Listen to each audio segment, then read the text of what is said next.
You're about to watch another exciting episode of the Dungeon Run. But did you know that you can actually be part of the adventure? Tune in live on Wednesday nights at 6 p.m. Pacific time, and you can make your voice heard and help determine the fate of our adventurers. Hope to see you there.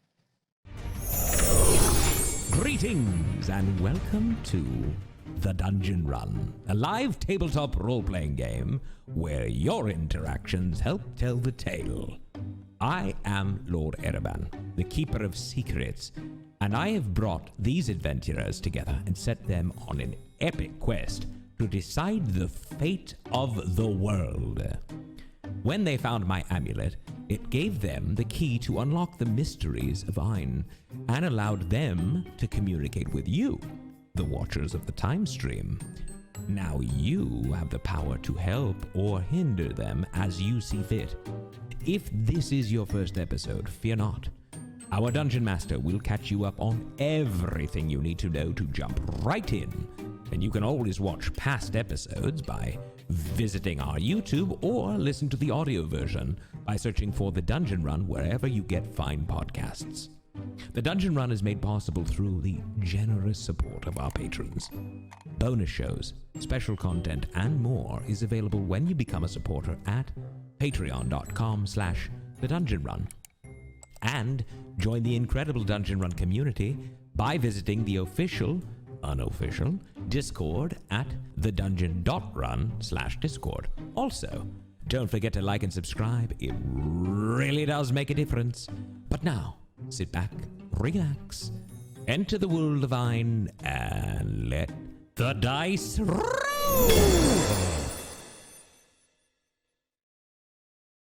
Hello, everyone! Woo! What's up? How are we? I am excited. I don't know about all of you.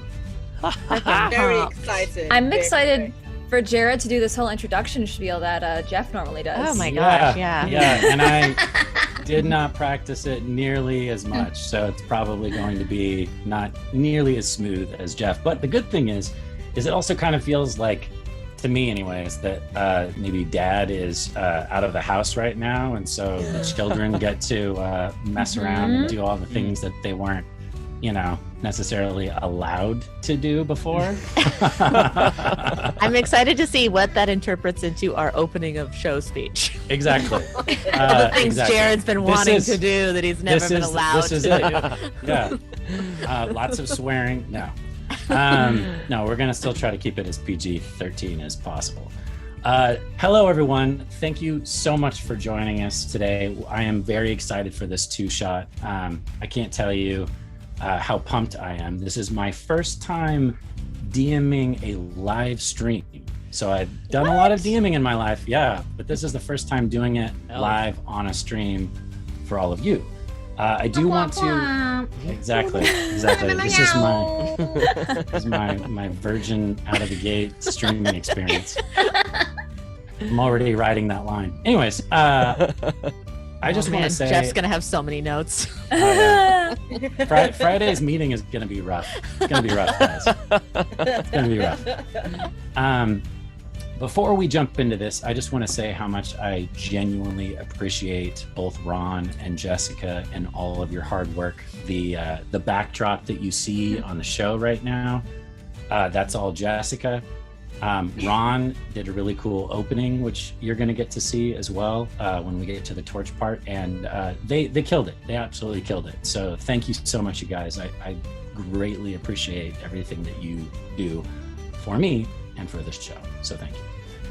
I also really want to thank the patrons, and for all of you out there that aren't patrons, you can join our Patreon at patreon.com/thedungeonrun.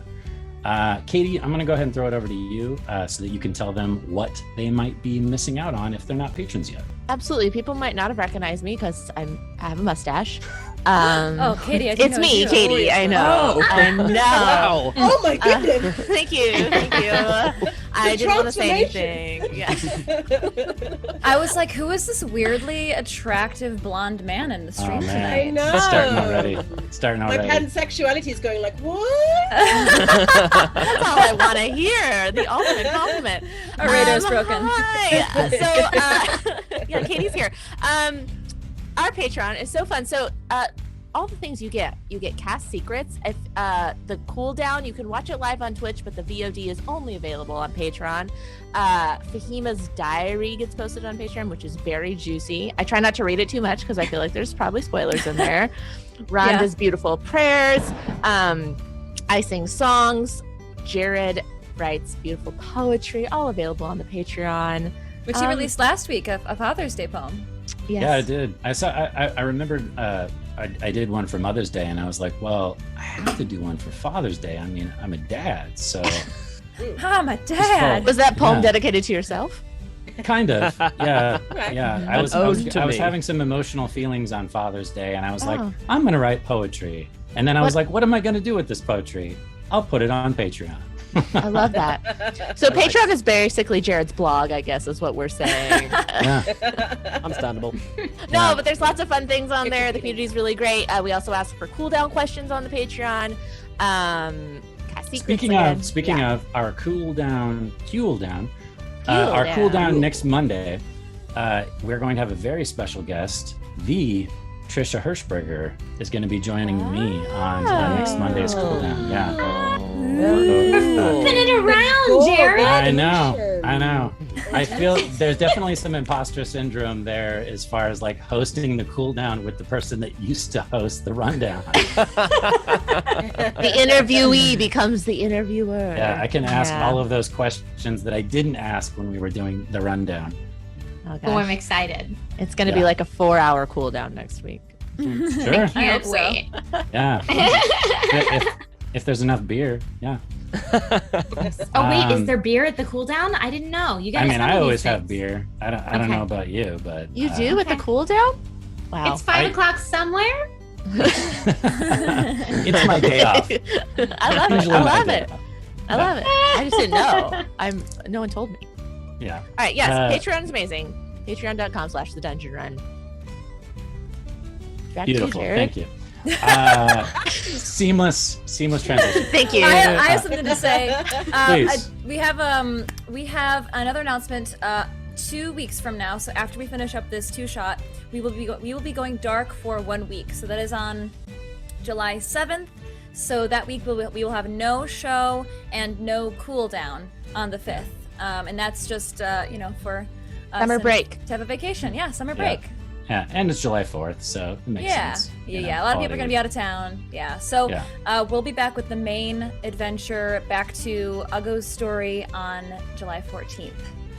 Yay! Yeah. Woo. Thank you, Jess. Back okay, to you, Jared. And back to you in the studio. Are we going to be doing that tonight? Are we doing that? Yep. Hold on. Yep. Transition. Take it away, Jared. Confirmed. That's how we're doing it. Thank you. I was going to talk about advantages and disadvantages, but I think I've taken too long already to not introduce our amazing special guest. Yes. So instead of me doing the introduction, I would very much like each of you to introduce yourselves and tell us a little bit about yourself, who you are, what you do, how we can follow you. Jasper, why don't you take the lead on that? Hell yeah. Hey, everyone. I'm Jasper William Cartwright. Thank you so much for letting me be here. This is amazing. This is very, very cool. I'm a long-time Dungeon Run fan. You can find me on Twitter at JW_Cartwright. And you can follow my podcast, which is 3 Black Halflings, of which I am 1/3, where we talk about diversity and inclusion from like the perspective of being kind of Black content creators in this amazing community. And apparently it's pretty good, so go check us out. Funny.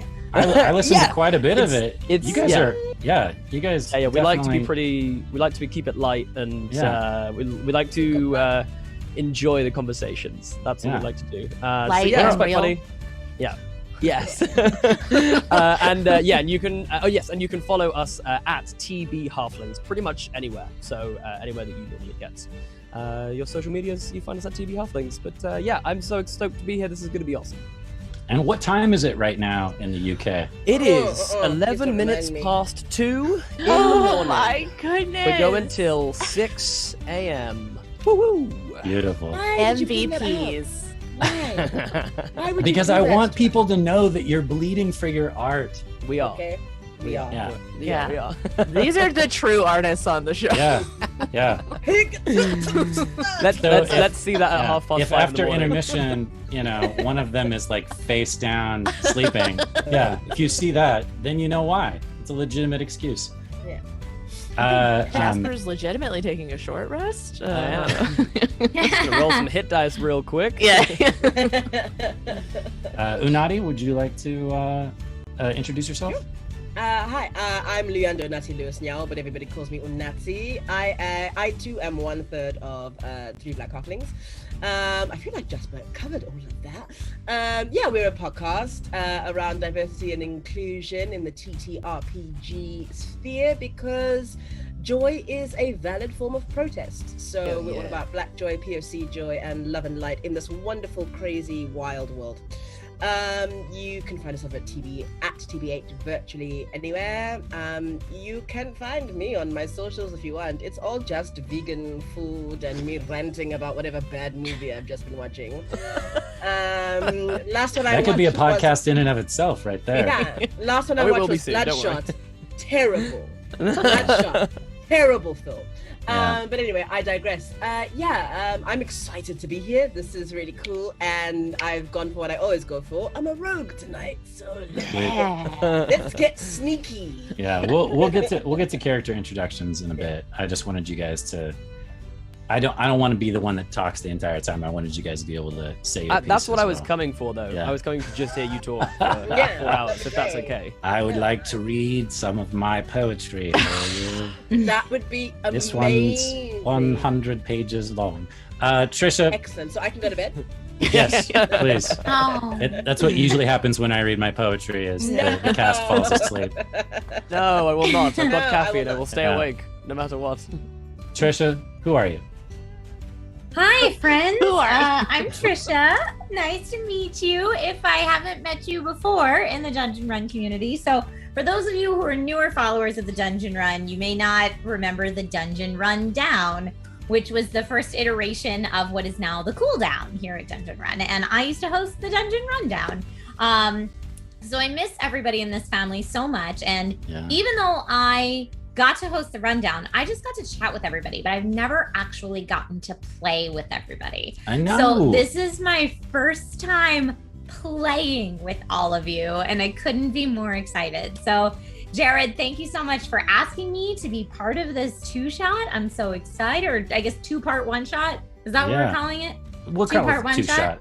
Yeah, 2-shot. Or 2-shot, But yeah, I'm super excited to be here. For those of you who don't know me from other stuff, I mostly do a lot of tech and video game hosting in lots of different ways on lots of different platforms all over the internet. And that's been like my thing for almost 10 years now, which is crazy. But I love it, and I wouldn't want to do anything else. I have a very, very fun job, and not just video games, but I get to play tabletop games with awesome folks like this. So yeah, I'm stoked. Yeah. This is going to be fun.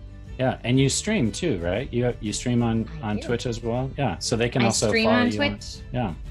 Yeah, Beautiful. 4 to 5 days a week. I'm doing a lot of streaming right now. Wow. I'm playing through some Horizon Zero Dawn, and I do an indie games showcase every Tuesday. You have Hold that a fan. Hold that thought. Come play we won't Horizon actually with get me. to the show. Okay. Can I please play Good Horizon stuff. with Good you? stuff. Okay. As soon as I'm done We'll just doing end those up talking the entire time, and then people will murder me. Okay. So, just so everybody knows, tonight we are still doing advantages and disadvantages, so those can be purchased at any time for any of the players. I'm sure we already probably have some of those. I'm sure I already have a bunch of disadvantages because people want to get revenge on me. We also have amazing gold potatoes and purple balloons. There will be a tug of war tonight, and some of you may be wondering, hey, what happened to last week's tug of war? That will carry on to the show when we come back to the main storyline next month. But sneak peek for the tug of war this week. If Team Force of Good wins, I promise that all the characters will get to level up at the end of this episode. Oh boy. So high stakes. And if Team Force of Evil wins tonight, then I will be boosting up the big baddie that you will be facing in the second episode. And Thanks. when I say boosting, I mean significantly nastier, probably going to kill at least one of you. Also, this is Jared, so he means it. Yeah. I am not as kinda want nice that as one as Jeff. well. I'm gonna try Yeah, to be I want to nice. see. Yeah, I want to see what happens. Yeah, I'm a squishy Hey. cat, so no. yeah. And if Jared, there's a go tie, for, then go both for the will happen. TPK. Yeah. Come on, you Jared, never know. go for the You never know. TPK. I It's a would not put it two-shot. past Jared. It's a 2-shot. I did run a 1-shot once for the cast, and Ron's character did die. So, yeah, But it was That's true. epic. yeah. He Also, died in a very epic technically, way. Didn't he kill himself? Yes, he did. But he thought Yeah. he was going to solve the riddle. yeah. That's a whole nother thing. That's a whole nother thing. Yeah. He's like, this is the key. It was extremely epic. Yeah. Okay. Good. Yeah, so we already talked about cooldown. We already introduced everybody. That's it. That's everybody. So we got all of our business out of the way, and that only took Yay. 18 minutes. So I'm happy. I thought that was going to be at least a half an hour. Record time. Jasper, will you do me a huge favor, Yes. my good man? Will you please start our show out? I'd like to do this next time we have a guest. I'd like to start a tradition. Will you please let Sean know that he may light the torch? Sean, my good man, you may light the torch.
Wow!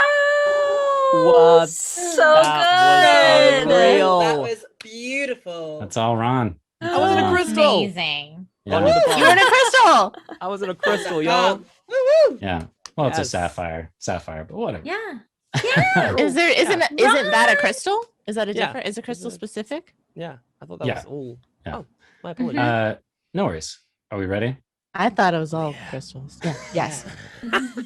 Thank you, Katie. We open with the beginning of summer in the modest mining town of Clair De Lune, which means it's hot and sweaty. But that doesn't seem to stop the throngs of people who have come to visit. Fête des Lumières du Saphir, aka the Sapphire Lights Festival, only happens every 10 years after all. And today marks the centennial celebration of the festival. Everyone who is anyone is in attendance, and the town is bustling with activity. Merchants hawk their wares vigorously. Nobles peacock about in their nicest finery. And sapphire decorations dazzle and delight spectacularly. But the real draw for the festival is the talent show. Poets, acrobats, illusionists, dancers, singers, and entertainers of all shapes and sizes from around the world compete for the illustrious grand prize. The 5 of you, Elodie Dupont, Lord Otten Archambaum, Layla Mittens, Kaylee Qatar, and of course, Cece, also known as Jean, also known as Fitz, also known as Tabitha, also known as Mav, or Mav. Yes, that's right. 4 people merged into one. You find yourself in a tiny, cramped green room, surrounded by paintings depicting past festival winners, along with some passable burgundy and dark chocolates in the shape of tiny swans. There are 9 paintings along the wall, and an empty silver frame as a placeholder for this year's grand prize victor. Each of you have been waiting patiently to be called to the stage by the perfectly round and pleasant Mayor Philip II for your shot at this year's talent competition. With you sits an incredibly nervous individual, thin, almost gaunt-like features, pale pink skin, wearing a high neck collar with plenty of lace and ruffles spilling out of it, fine red velvet tunic and doublet sporting slashed and puffed sleeves, is in fact Sir Andrew Aguecheek, who, if he wasn't nervously glancing about and chewing his fingernails off, you'd say he was quite dashing. Outside the room, you hear Mayor Philip leading the audience in a rousing chant of "Sortir! Sortir! Sortir!" which means come out, come out, come out. You all are sitting in this room, probably finishing off some burgundy, munching on your chocolates, and staring at one another. Why don't we, before we leap into the RP, why don't each of you describe exactly what your character is doing and who you are and what you look like? Why don't we start with Jessica? Okay, so her name is Elodie Dupont. She is a, you can see that it says fairy down below, but actually she is a fairy trapped inside of a wooden doll's body. This wooden doll is quite creepy. It is dressed like a woman in long white gown, and the wooden skin is sort of washed away from years of use and touching, and so it's like a white soft wood. And she's taking notes. She has just taken down the order of the talent show, and she's trying to how do you say comment dit-on, huddle people, bring them together for the show. Excellent. Trisha. Sitting off to a booth surrounded by 4 other people, you see Kaylee Qatar, a tall and very slender Eladrin with long dark hair, pinkish tan skin, and blue eyes. She has a glass of wine in one hand, and you notice a rapier at her side. She is swirling her wine, sniffing, and doing the best sommelier impression she can, whilst flirting very intensely with everyone at the table. Great. And you're playing a swashbuckler, right? That is correct. Katie. Hello, I am Auden Archibald II. I am sitting in a grand chair that I have found, the grandest looking chair, and I have collected all of the little bowls of chocolate, and I am tasting them each individually. The ones I don't like, I put to one side, and the ones I do like, I put to the other side, so I can save them for later. I am very focused on this. That has been taking up most of my time.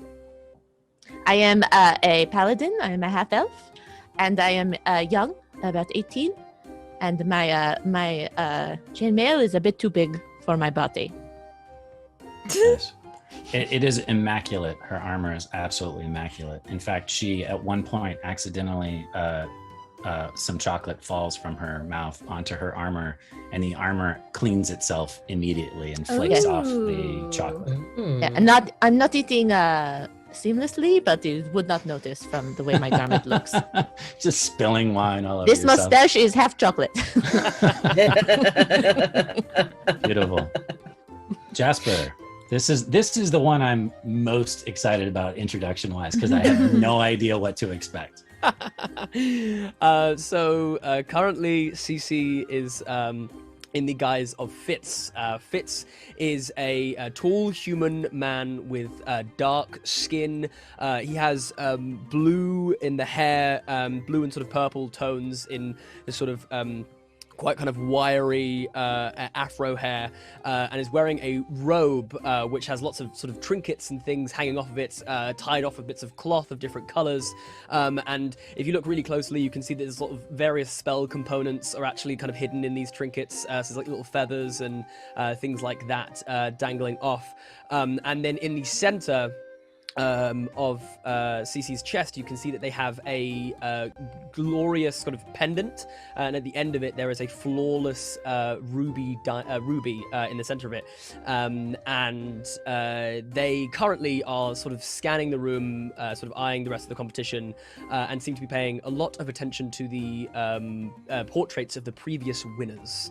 They sort of peering gaze over the previous winners and seem to be calculating something. Yes. Great. And last but not least, Unati. I am Layla Mittens, a long, sleek tabaxi. But before you see her, you would most likely see some shiny object disappearing. She is currently much like a cat, quite muscular, long, black, lithe limbs with glowing, kind of gleaming green eyes, is moving from shadow to shadow, and observing things. On the odd occasion, she will walk up to somebody uncomfortably close and begin to sniff them, just to get a sense of who they are. And she may purr and wrap herself around a leg, but she is generally trying to ingratiate herself to as many people as possible while pickpocketing them, and continues to make IOUs in her notebook to make sure that she gives back everything in one way or another, because, you know, it doesn't really steal, she just redistributes wealth. Just moves it around. Yeah. So we did it just so that I could actually meet Jasper and Unati in real life via Zoom. We did a minor session 0 so that we could get to know characters, and Miss Mittens already pilfered a pouch of gold coins from the mayor after he introduced himself. So, quite a lot of gold. Yeah, it was like 50 something gold pieces. 56 gold pieces. Yeah. You know, the 10 gold pieces that he asked for were all the gold pieces I had, and now I have a few more. So. Yeah, so everyone's already entered into the talent competition. You've already paid your 10 gold, whether that meant a lot to your character or was like pocket change. And you've already met the mayor. You also briefly have met some of the judges, which were the noble ladies are the judges of the talent competition, and they decide who gets to go on to the final round. And there have already been a couple of rounds of talent show auditions thus far. But you guys are the ones that Mayor Philip is the most excited about. And he's, like I said, he's ramping up the audience, and you can't tell quite how many people are outside, but it's pretty raucous. There's a lot of folks out there that are, you know, maybe 3 sheets to the wind. Maybe they're just excited about free entertainment. Either way, it's the festival, La Fête du Lumières du Saphir, the Sapphire Lights Festival, which, like I said, only happens every 10 years. And this is the centennial celebration, so it's a big deal, and people are really going nuts. The town is completely decked out in little sapphire decorations. And the town itself is not that old. It actually exploded into being when they discovered the gems in the mine. So think like a boom town in the Wild West where they find oil and the town gets erected in a short amount of time. So Jasper / Fitz, you're studying these paintings and you're noticing relatively quickly that the town was tiny when they first held the festival. I mean, you only see a few buildings, a few structures, and the individuals that are posing for the painting look pretty rough. They look like miners. But very shortly thereafter, you know, 10 years after that, and even 20 years after that, you notice that the town has exploded into being, and more people of wealth have moved there and planted roots, and it's grown and changed.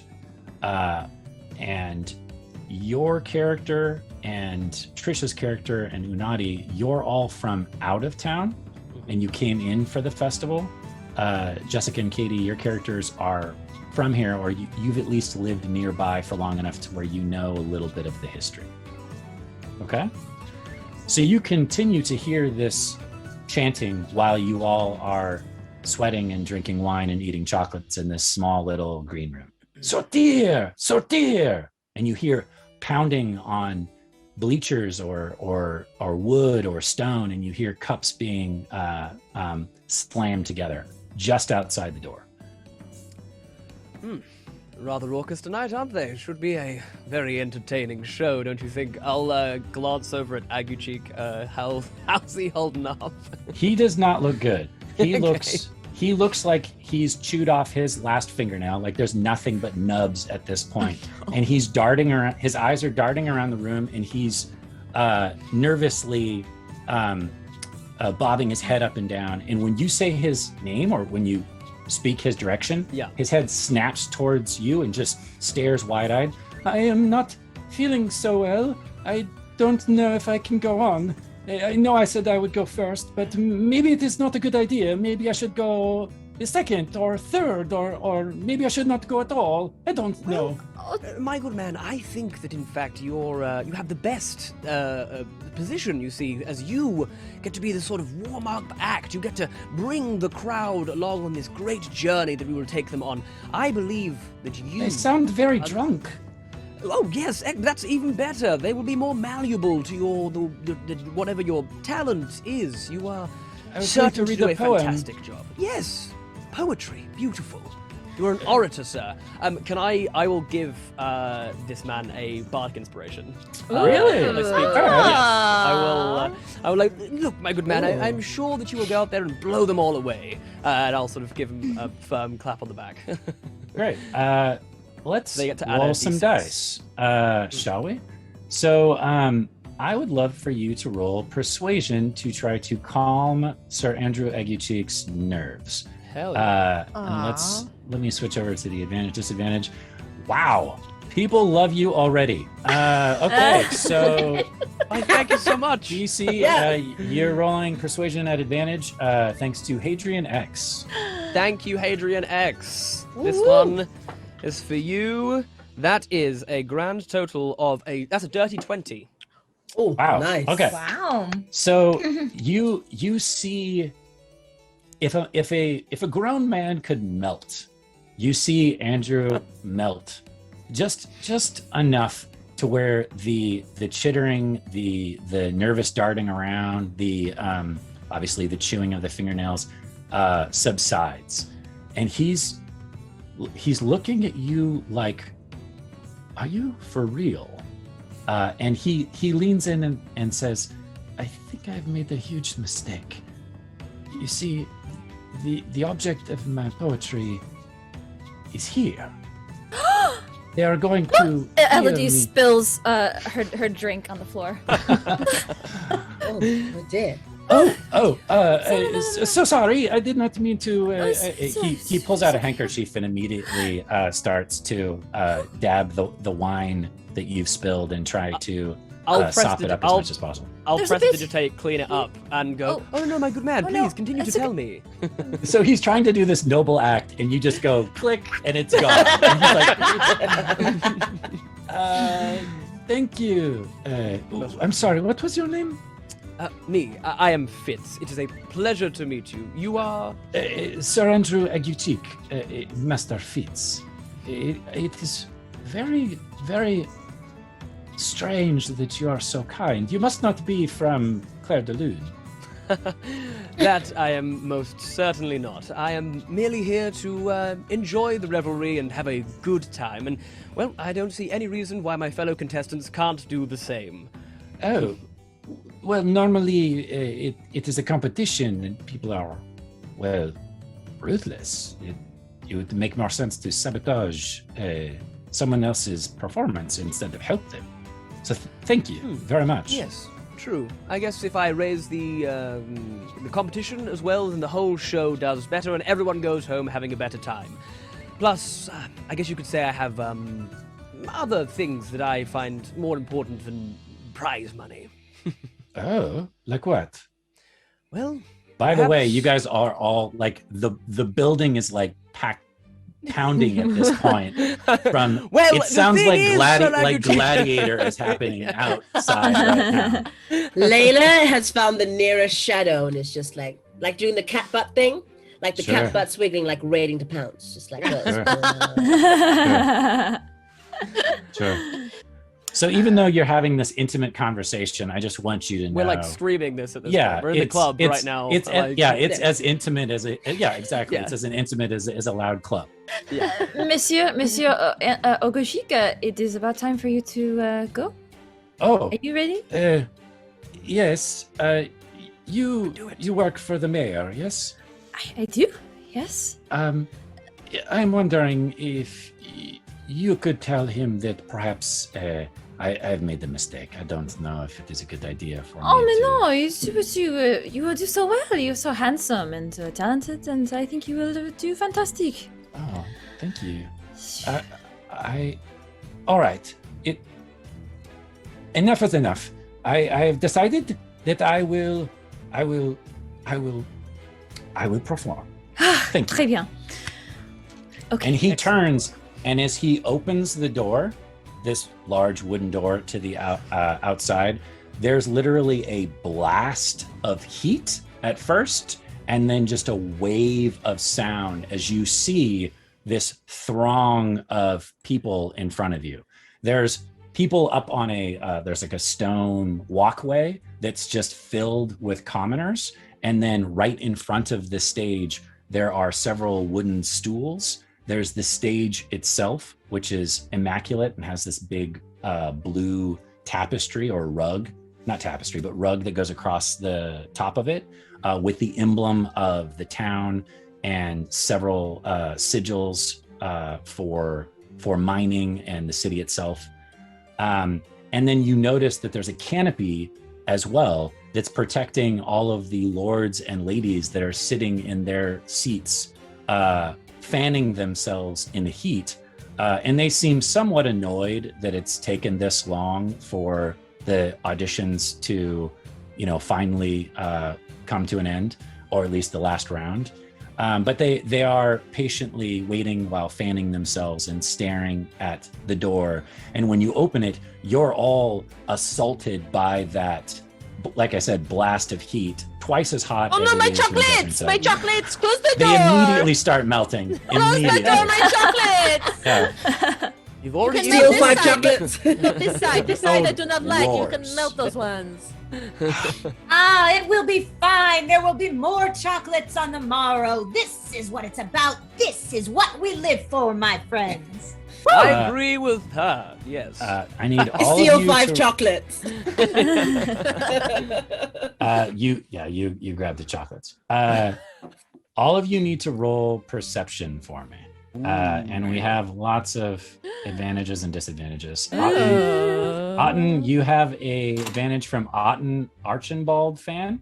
Oh, Someone is nice. Already your fan. Amazing. Elodie, you're at a straight roll. Unadi, you have an advantage from Hadrian X. Oh, thanks, Adrian. Fitz, you have an advantage from Breba. And Hey. Kaylee, Thank you, Breba. you have an advantage from Hadrian X. Woo! All right. Do we have to use our advantages as soon as we get Yes. them? Yes, Okay. because Oh, they damn. will stack up. And just so everyone knows at home, all of these advantages and disadvantages will carry over to the regular show. So anything that doesn't get used, which hopefully we use the majority of them, will get moved to the regular show. Okay, so who's first? I have a 23. Beautiful. 22. Okay. 15. Okay. 17. All right. With advantage, I rolled a 7. Okay. So the only person that does not notice Sir Andrew Aguecheek wet himself is Otten Archibald. So much chocolate on my hands. Yes. Lord Otten is off in another world. The rest of you notice that Sir Andrew just completely loses it. Like he obviously is not used to being in front of a crowd, let alone a crowd like this. And all of you have entertained in one way or another, or have just had lots of people staring at you for whatever reason. Maybe you're a 3-foot tall wooden doll that looks like a fairy that can cast magical spells. That's going to get a lot of looks. Sir Andrew does not stick out like the rest of you. And he certainly does now, because half of the audience is literally laughing at him as he starts to make his way down in front of these throngs of people to where the stools are at.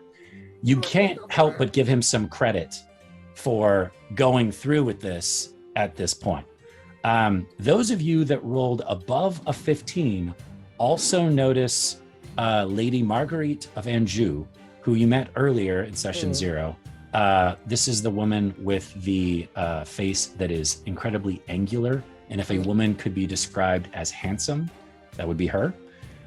She's got black hair, tied back a tiara on her head, and she's wearing this immaculate blue gown with sapphires that have been sewn into the bodice of it. She was the woman that stumbled when passing through the green room and was caught by our very own Kaylee Qatar and lifted back onto her feet. Those of you that rolled above a 15, you notice that she's the only one that is not looking at any of you.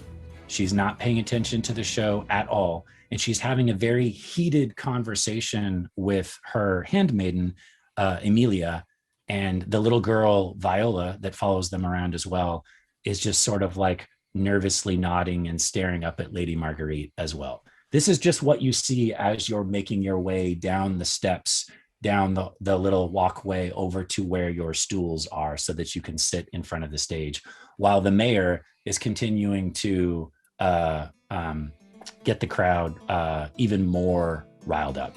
While you're walking that way, you notice that there's an open bar. Like there's a bar with a bartender and a barmaid, and no one's paying any money. They're literally walking over, ordering a drink, whether it's wine or sack or which is like cheap, disgusting wine. I don't know why they would order that, but some of the peasants, maybe that's what they're used to drinking, or ale, what have you.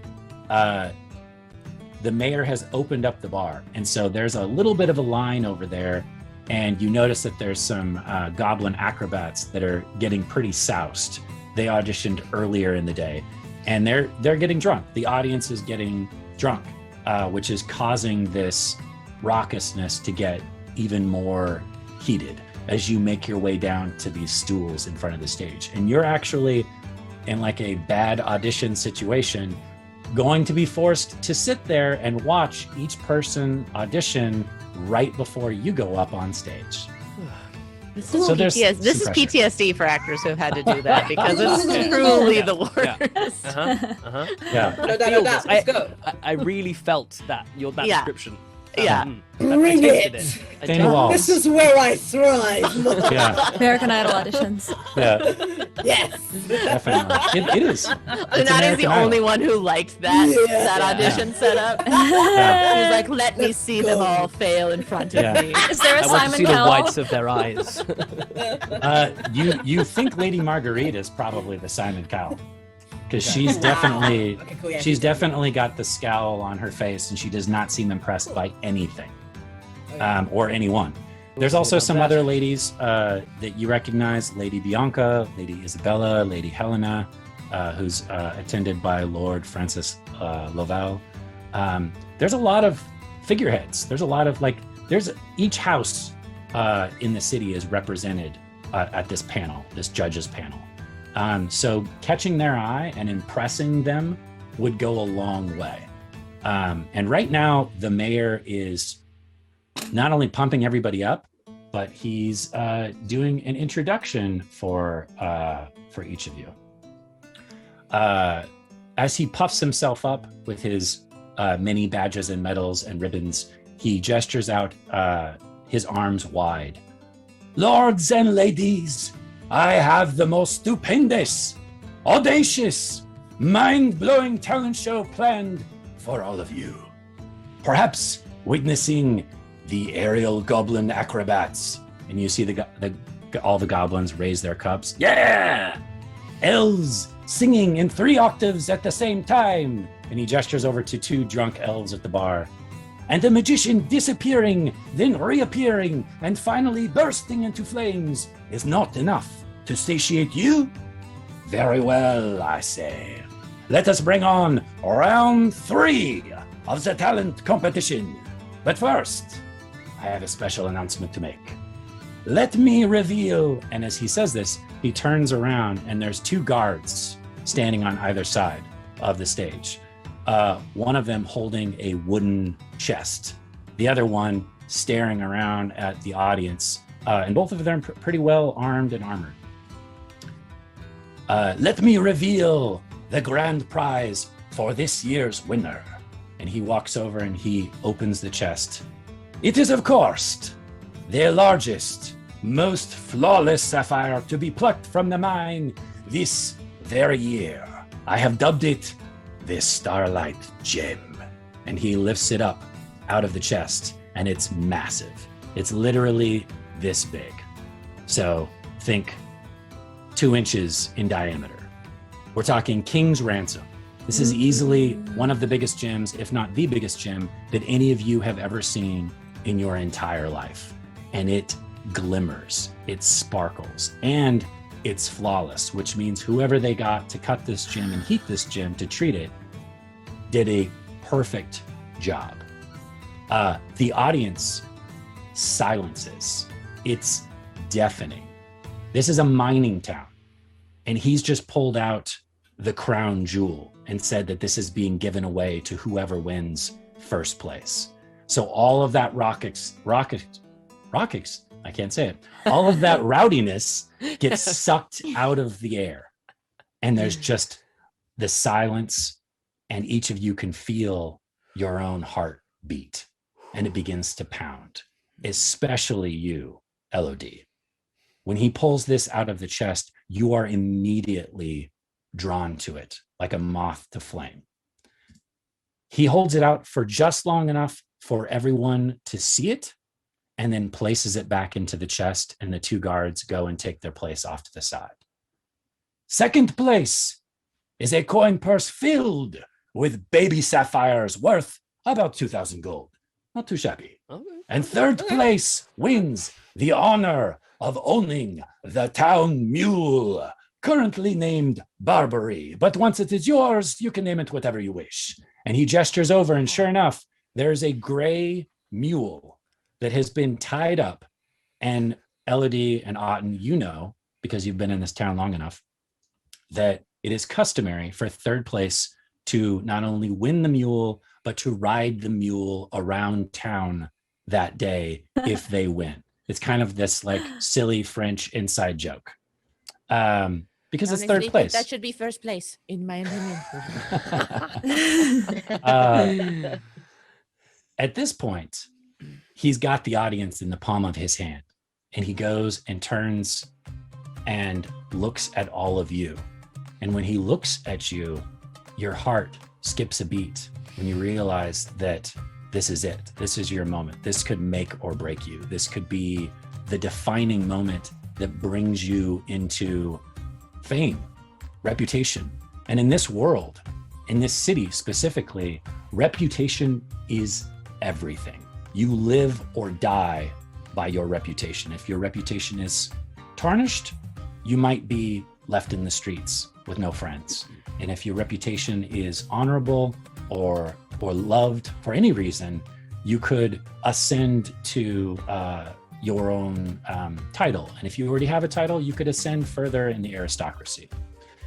So he looks at all of you, turns to Sir Andrew Aguecheek and say, please, audience, help me welcome to the stage, spouting, and he looks at his hand because he's obviously got notes written on it, spouting his unique kind of poetry, Sir Andrew Aguecheek. Woo! And everybody in the audience starts to clap and roar.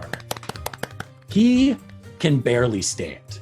He gets up and you see him pulling out this piece of paper, and he's slowly making his way up to the stage. He gets onto the stage. As he walks over, yeah. I want to Elodie's going to try to see which woman he's making eye contact with, or if she knows Sure. with whom. how Sure. that looks to her. His eyes are kind of darting all over the place, but go ahead and give me a perception. Let me see if you have any. Natural 20. Okay, I won't check. Yeah. So even though his eyes are darting around all over the place, you notice that they keep coming back to Miss Mittens. He'll look around and then look back at Miss Mittens. And then he'll look at the judges and then he'll look at Miss Mittens. And he doesn't stare at her ever for very long, but his eyes just keep flicking over that direction. And you also now remember when you guys were in the green room, this was in session 0 for people watching that are probably going to be angry that we didn't tape session 0, but we didn't. They always are. They always Yeah. Wait, did I? You remember that when Miss Mittens, when Layla got up close to Sir Andrew, he completely lost it. He was unable to talk. So you're starting to put 2 and 2 together. The rest of you can surmise whatever you want from that information. So he gets up on top of the stage, pulls out this tiny piece of paper, and he's shaking like a leaf. But he did get a pep talk from Mr. Fitz. So I'm going to give him that. And what's your bardic dice It's a inspiration? D6. D6. So you can add a D6 to this roll. He's more rolling to keep control of his bowels and his nerves than he is for his actual poetry skills. As he's Don't poop in wetting that himself, fancy armor. as he's wetting himself through He's the already performance, cleaning it. I'll be prestidigitating him as well, cleaning him up just from the side. All right.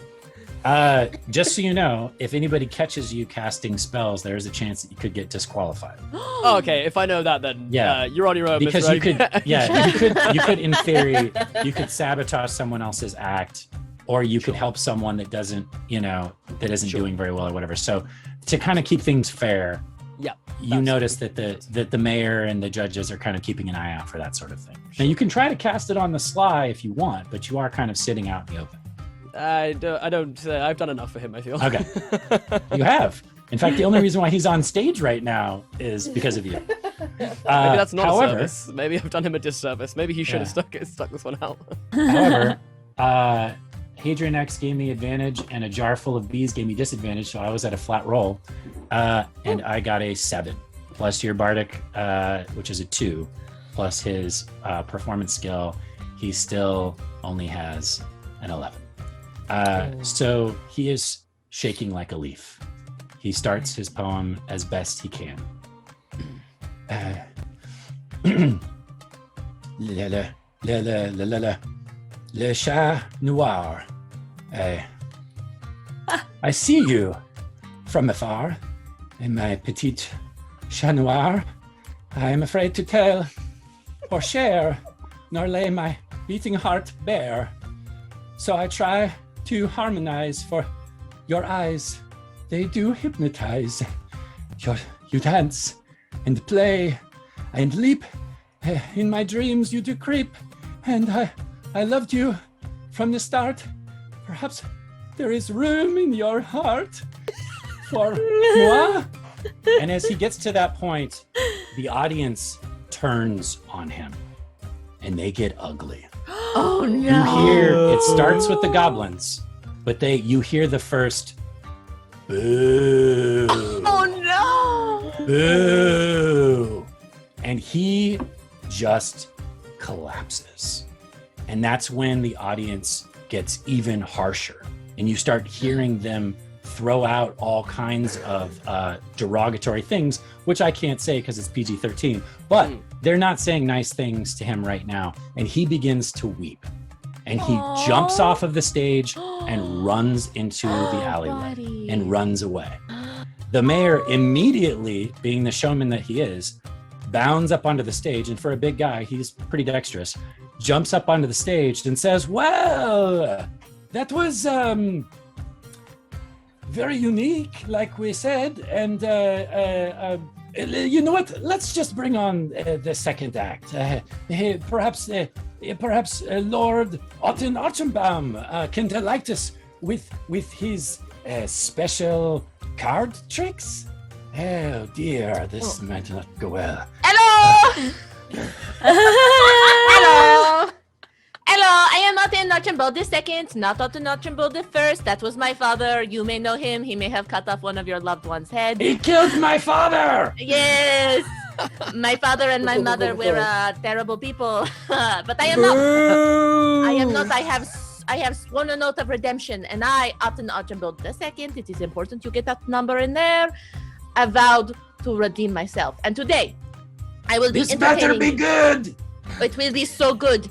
All I know is how to do good poker, which is what we are doing today. We are doing poker, what we call in the Archibald house, okay? I need an assistant, and I have enlisted my nanny and butler, Henri, to do it. Just right here, Henri, if you could just... Henri, great. I love it. Okay.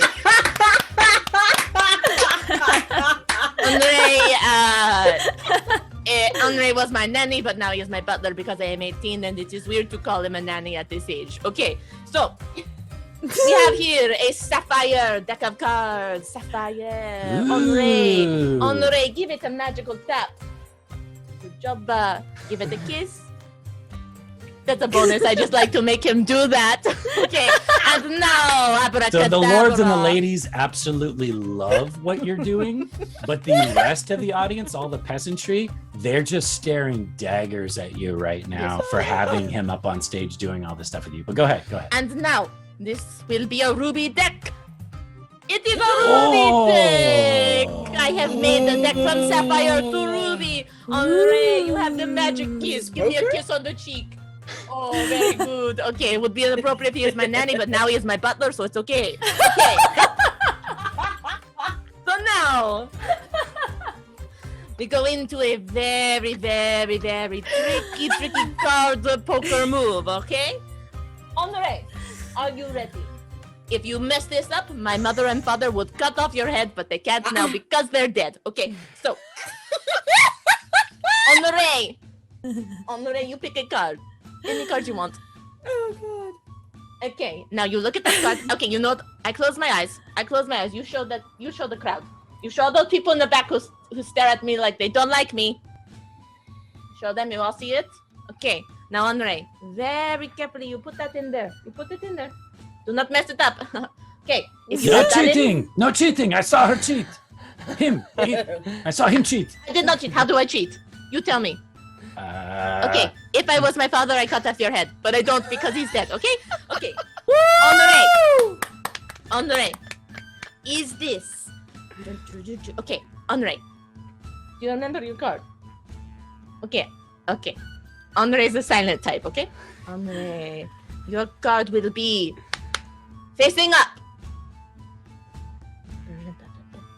Andre, is this your card?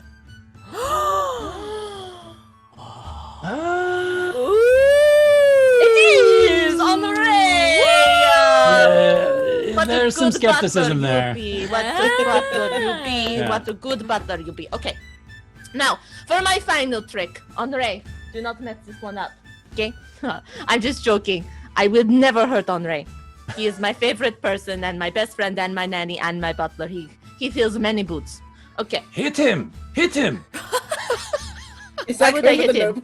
I will never hit someone. Violence is the last resort. My parents will love it if I hit him. But I say no, mom and dad, no. I do not do that. Kiss him! He already kissed me. Only butlers kiss the noblemen, not the other way around. It's the rule. Okay. Andre, I want you to pick any card from here, okay? Come on. Any card. Okay, what do you pick? You show everyone? You show everyone. Okay, Andre. I am going to go I'm going to deal out cards and you tell me when to stop, okay? Okay. 1, 2, 3, 4. Stop! Andre speaks. Okay, Andre, put the card in there. Face up. Put it in. Okay. Now. Hold on, actually, no.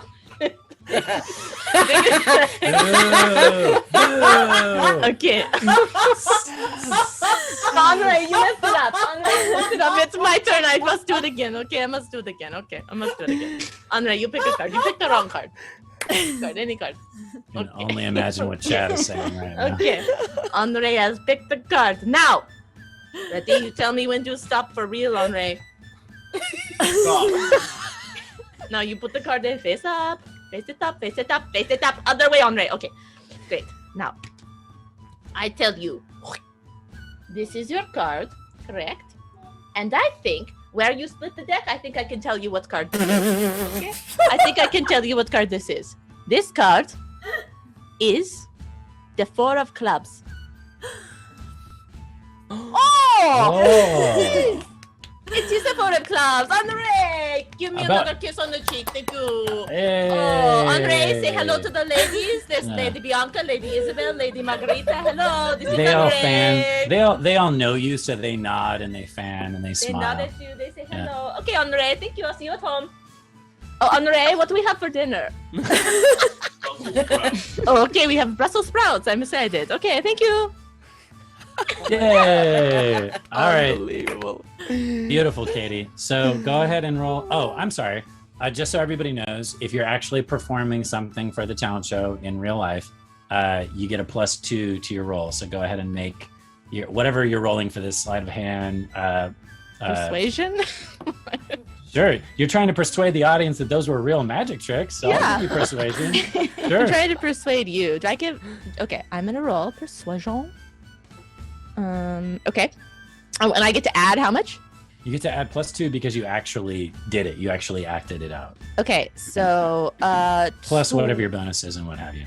And the audience, I'm going to roll 2 different dice. The audience is going to roll insight checks to see if they see through it. So 21. the nobles. I got 21. Oh, wow. Okay. The nobles are going to roll to see if they can see through your tricks, and the peasantry. Wow. They bought it. They actually bought it. Woo! Yeah. Oh. It's So because you the get- dynamic between me and Andre is so Yes, good. You know, they you were can- it's so distracting. distracted by the beautiful, talented Chemistry. The chemistry Henri. was. that you get a pretty resounding applause, especially from the lords and ladies, which is what really matters. And no, So my you're- parents, it says I have a bow. I have a. Yeah. Maybe the peasantry was a little bit more critical, but for the most part, people seem to enjoy it. Okay, great. So the mayor pops back up on the stage as if the whole first audition, never even happened, and that Auden just kind of washed that away. And he says, "Oh, one more hand for Lord Auden Ochenbaum. Yay!" Everyone applauds. Not to be outperformed is our next sharp and sleek contestant, Miss Layla Mittens.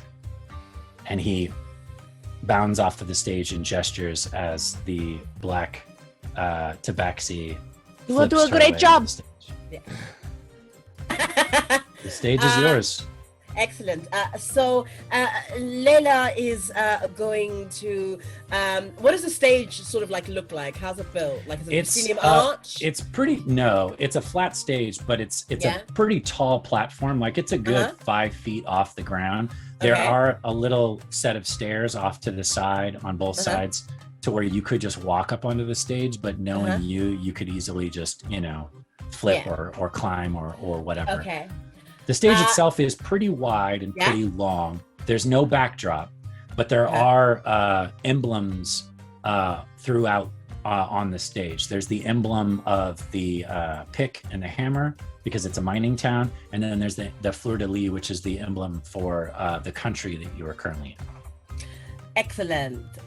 So I shall sort of gingerly climb up the stairs and then execute an immaculate backflip and a double roll and sort of land in a flourish and go meow. Roll acrobatics for me. And Sure. you have advantage from Breva. Oh, thank you, Breva. Thank you, Breva. I mean, +7. Come on, I'm even trying. That's a 23. Okay. So not only do you do this flip, but you also do a twist while you're flipping, just to kind of throw some flair into it. And the again, polar opposite, the lords seem to be a little skeptical, but the peasantry loves it. They just got done watching drunk goblin acrobats, so this is like, part 2 of that. Yeah. Excellent. Go ahead. So I'm probably not going to win any favors with the nobles, but I am going to reach into my doublet and pull out as many daggers as I can and kind of like fan them out to the audience, and then look out and say, I would love a volunteer. And judging by how I read the audience earlier, I would look directly at Otten. Okay. She looks down at you, Otten, and the crowd. None of the nobles are putting their hands up. There are a few drunken peasants that raise their hand, and maybe even one of the goblins. But she looks at you, Otten. Hello. Hello, Otten. Listen, this won't hurt at all. Would you kindly join me on the stage? Your graciousness. It would be my honor. I love the stage, and I love everything I know about you so far. So yes. Excellent. I think like the way that I see this is sort of Otten's walking up the stairs, and as he's about to get onto the stage, I immediately throw a dagger at their feet. Okay. Roll an attack roll. You have You have advantage from Breba again. Okay, cool, awesome. An attack roll. I mean, come on, 15 plus 7 is 22, yes? Okay, so where do you want this dagger to land? Because you could pretty much pinpoint it wherever you want. Like just where his foot is about to step and just miss him. Like just super close. Okay. Yeah. So Otten, you're walking up on stage and you kind of turn your attention away from Layla for a split second, just looking out at the audience. And when you put your foot down, it rests on something. And you look down and you realize that there is now a dagger embedded in the stage right in front of your foot that was not there but a second ago. She has made a dagger appear. A dagger has appeared on the stage. I am so sorry, Otten. I am so sorry, Otten. Would you mind bringing that to me? Oh, gladly. Otten's gonna pull it out. How strong is Otten? Very strong. Oh, okay. Yeah. So yeah, you reach down and you yank it up out of the wood. Thank you. Now I would like to ask for someone to sacrifice a mug of ale. Oh, a honorable sacrifice if you get rid of it. A prized thing. The barmaid, without missing a cue, hears you say that, and she walks over to the bartender who pours a mug of ale, and she quickly rushes over and hands it to you. That draws the attention back to the bar, and you notice that quite a few people are now going back to get yet another round of drinks. Okay, cool, awesome. Okay, bar. Then I will look over. I'm not French. I will look over at Otten, and I will say, if you would kindly do me the service of bowing before me. Oh, it is my honor to bow. I'm very good at it. I practiced. I had bowing class as a child. Excellent. And then I will place the mug of ale on Otten's head and say, now very carefully, Otten, rise and hold it there. Yes, yes, yes, yes. Well done, Otten. Yes, yes, yes, yes. Most excellent. Now stay very still, Otten. Stay very still. Now I will turn my attention over to the audience with my knives in my hand. Where I come from, you see, thank you for my blade, Otten, right, I have the hilt. Where I come from, you see, throwing knives and reminding people of how fickle life can be, and I chuck another knife, bang, like just by Otten's other foot. Okay, roll an attack. You have advantage from change box. Thank you, change box. You have told me not to move, but that was very scary. That is only going to be an 18. That's still good enough to not hit her. Yeah. Yeah, So yeah. sure, this isn't as pinpoint on the tip of her shoe. This one's just a little bit in, but it's still in the same general area. So at this point, you can tell that the lords and the ladies have stopped applauding, and they've stopped, like, they're just stone-faced. But the peasants, the drunk goblins, the rest of the crowd, all of the commoners, if they could get any louder, it would probably start to crumble infrastructure. They are gobbling this up because his family is known for killing commoners for no reason other than, like, they forgot to, change the bed linens or something like that. So there's a bad reputation behind this family, and you're now kind of humiliating him in a small way. Excellent. I am going to do a small tumble over, pull out the blade from the floor, and then wield it out to the audience. Would you like to see me try again? All of you can barely hear at this point because everyone in the crowd that's of a lower rank is screaming and yelling, yes, throw it in his chest. I would like to Stab him see in the it. leg. I would like to see it too. I am going to go again, and I'm going to say, stay very still, Otten. And this time I want to get it just past his nose, like just past his nose. And Okay, then he still has the mug on his head though, right? still has the mug in his head, Okay. just past his nose. Gonna do crazy town thing. Tell me if this is nonsensicalities. Please. Or whether this is too much the Matrix. I want to throw the dagger just past his nose. Then I want to bound like a cat speed, flip over and catch it on the other side. So Whoa. yes, you can do this, but Yeah. it's gonna take some serious rolling on your part. Cool. So Sure. instead of you throwing it straight, you're actually going to lob the dagger Yeah. so that it's essentially going to start to come down towards Otten, where Otten is at. You can roll into it, stand up, and then attempt to catch the dagger before it strikes Otten, if that makes Okay. sense. Yeah. So that this makes is going to sense. be 3 different rolls. The Okay. first roll is your attack roll, which is advantage from change box. Thank you, change box. I mean, that's a nat 20, so. Okay, so you lob it perfectly. BLM. It's going Amazing. right down where Otten is standing. Otten, what are you Okay. doing during all of this? Are you letting this happen? Yeah, I'm into it. Okay, all right. So this dagger's just raining down. It looks like it's going to stab right into your chest. which Otten, makes the- she told Otten to stand still, and Otten Yeah. is trust Layla. Okay, great. I love it. Let's hope this works out. Not gonna hurt you. The next thing you're going to want to do is roll acrobatics or athletics, Sure. whichever one is better. That's going to be Plus you 7. tumbling into place to grab the dagger. 12 plus 7, that's 19. Okay, yeah, I could see that. And that was, sorry, you have advantage from change box on that one as well. Oh, sorry. 14 plus 7, that's 21. Even better.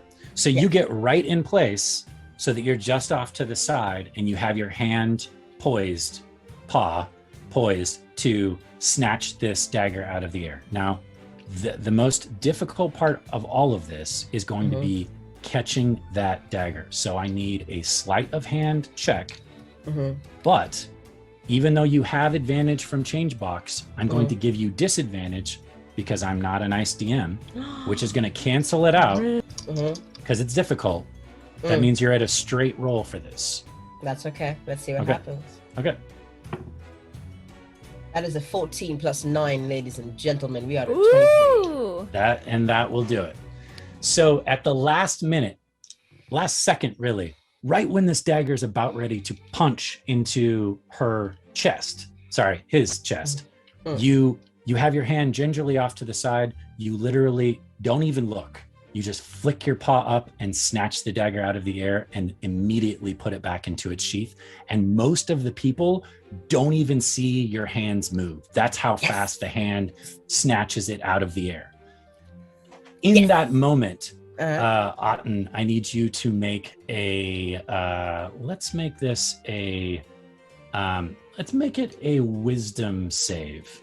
And if you succeed on a DC 15, I'm going to say you are confident enough and that you're not going to get hurt that you do not move and spill the mug. Uh-oh. Do I have advantage? Probably. Let me check. Yes. Otten Archenbaum fan gave you advantage. Hard to roll with the cup on your head. Way to commit. Yay! Okay, it's so much better. It was gonna be really bad, but I got an 18. Okay, so your natural warrior reflexes, you want to move. Like, you don't want to just stand here and take this. And you know your armor's pretty tough, but this dagger looks sharp, and she lobbed that sucker up in the air, so it was coming down with some velocity. But you just steel yourself and refuse to move, and just the slightest little dribble of ale spills out the side of the mug, comes down the side of it, and trickles down the side of your face, which no one sees except for you, Layla, and the rest of you that are sitting watching. Can I lick it off? Sure. Yeah. I'm just curious, Elodie and Kaylee and Fitz, what are you doing during all of this? Are you guys just kind of hanging out, watching? Are you getting a drink? Are you? What's the MO from you guys? Elodie is taking copious notes and paying attention because she's the assistant to the mayor, so she's expected to have rapt attention to what's going on. Okay, great. But she is also keeping an eye out for Ogochik, because he disappeared. Sure, yeah. Yeah, you haven't seen him since he ran off. Anything else from Kaylee or? Yeah, I still have a very large glass of wine. It is a different glass of wine than you saw Kaylee with in the green room. Just kind of swirling and watching with fascination. Okay. As to what is going on stage. But every now and then, for people who are watching Kaylee, she's kind of turning around to see if she can see any signs of Sir Andrew Aguchi coming back in, or if he's anywhere still in the room. But Sure, she has not seen him yet. Yeah, of course. Go ahead and roll. Give me a perception. Okay. You have advantage from change box. Well, thank you. I don't know if you can see these, Jared, in your roll 20, but I got an 11 both times. So 11 plus anything? No, 11 total. Yeah. Oh yeah, no, no. Yeah, you don't see him. I mean, there's just way too many people. So yeah, you look around and yeah. I just want to say that we do have some balloons, which is great. Angel Devilson, Student of Grimm, and a jar full of bees. Thank you so much, you guys. It's greatly appreciated. Okay, great. Fitz, anything for you? Yes. Fitz is currently scanning the crowd, looking for a particular individual, and is looking for more mannerisms. And just the way people are walking, maybe clocking them as they go to the bar to try and catch them walking, because they have a feeling the person they're looking for will be in some form of disguise. Yes. Yes. So, and if you look really closely and get a high enough perception check, you can definitely see that Fitz is aggressively talking to themselves. Fully in conversation I love it. themselves. I love it. Go ahead and give me a perception check. I'm gonna because you're looking for a specific individual, Yes. and this individual could very well be disguised. I'm going to give you a flat roll.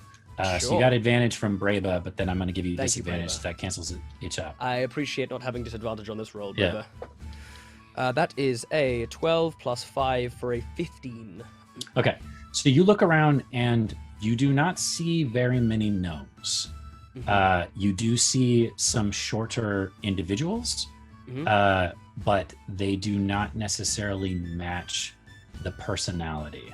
Sure. Okay. Your nemesis is not one to be shy or without some kind of ostentatious wardrobe or something along those lines. And he's a performer as well.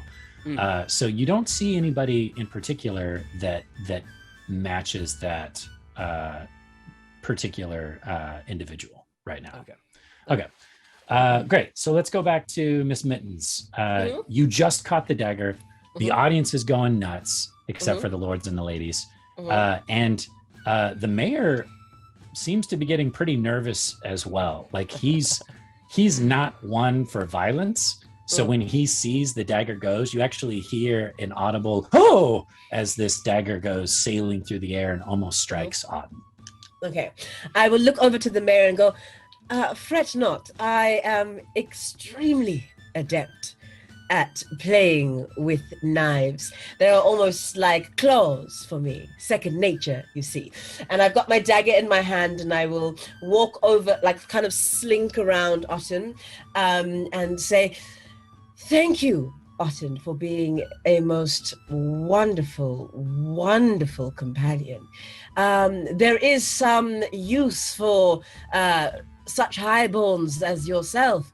You do keep the peace in some ways, and I hope that your family will return. I hope you will return honor to your family as I take the cup of ale from the top of his head, eyeing the nobles. Sure.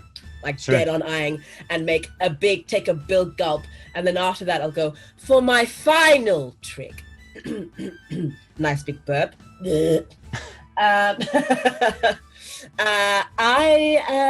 For my final trick, what I shall perform for you is one of my favorite skills that I have learned from my great master. Are you all ready? Towards the audience, towards the peasants. Again, all of the peasantry freaks out, yells, screams, hollers. The lords and the ladies are now like narrowly eyeing you. They haven't quite Otten decided is one way or like the other. into Layla now. Just is so impressed, was so excited to be audience participation, and just thinks Layla is the cat's meow, if you will.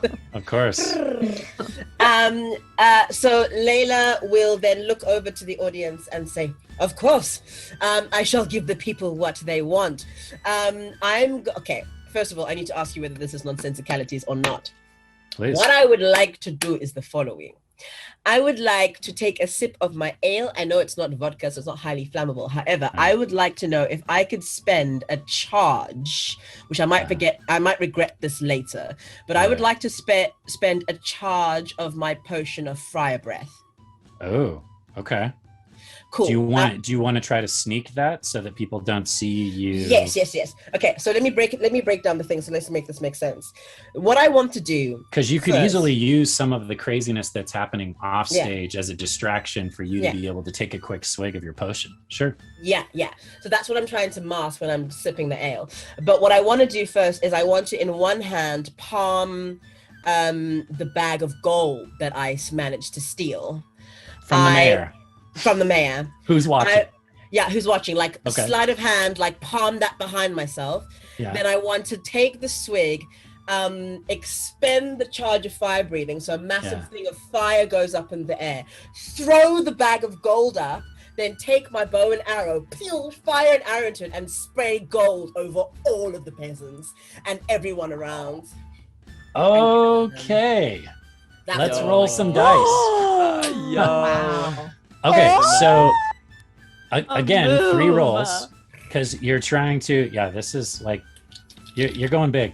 Go big or go home, right? I love it. Okay, so the first thing is you need to swig the potion without anybody seeing you do it. Mm-hmm, so that's going to be another sleight of hand, which you have your last advantage from Smilo Danny. Smilo Danny. Thank you. Okay. Oh, 16 plus 9. I'm bad at math. That's 25. Yeah, that's plenty. So nobody sees you. When people, you said something about the bar at one point, and people start heading back towards the bar. Yeah. Nobody sees you douse some of your potion into the jug, and then you just drink the jug of ale in front of everyone, which kind of masks it. Yeah. And then the next thing was spewing palming the gold coins behind you. So go ahead and give me another sleight of hand. That's at a flat roll. Okay, cool. That is a 19.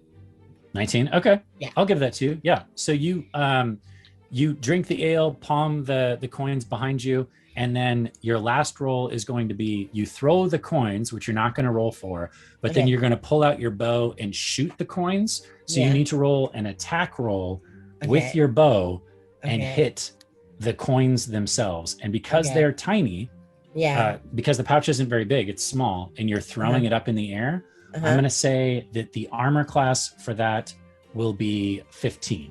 You need to hit a 15 if you want to hit those that bag of coins with your bow. Okay.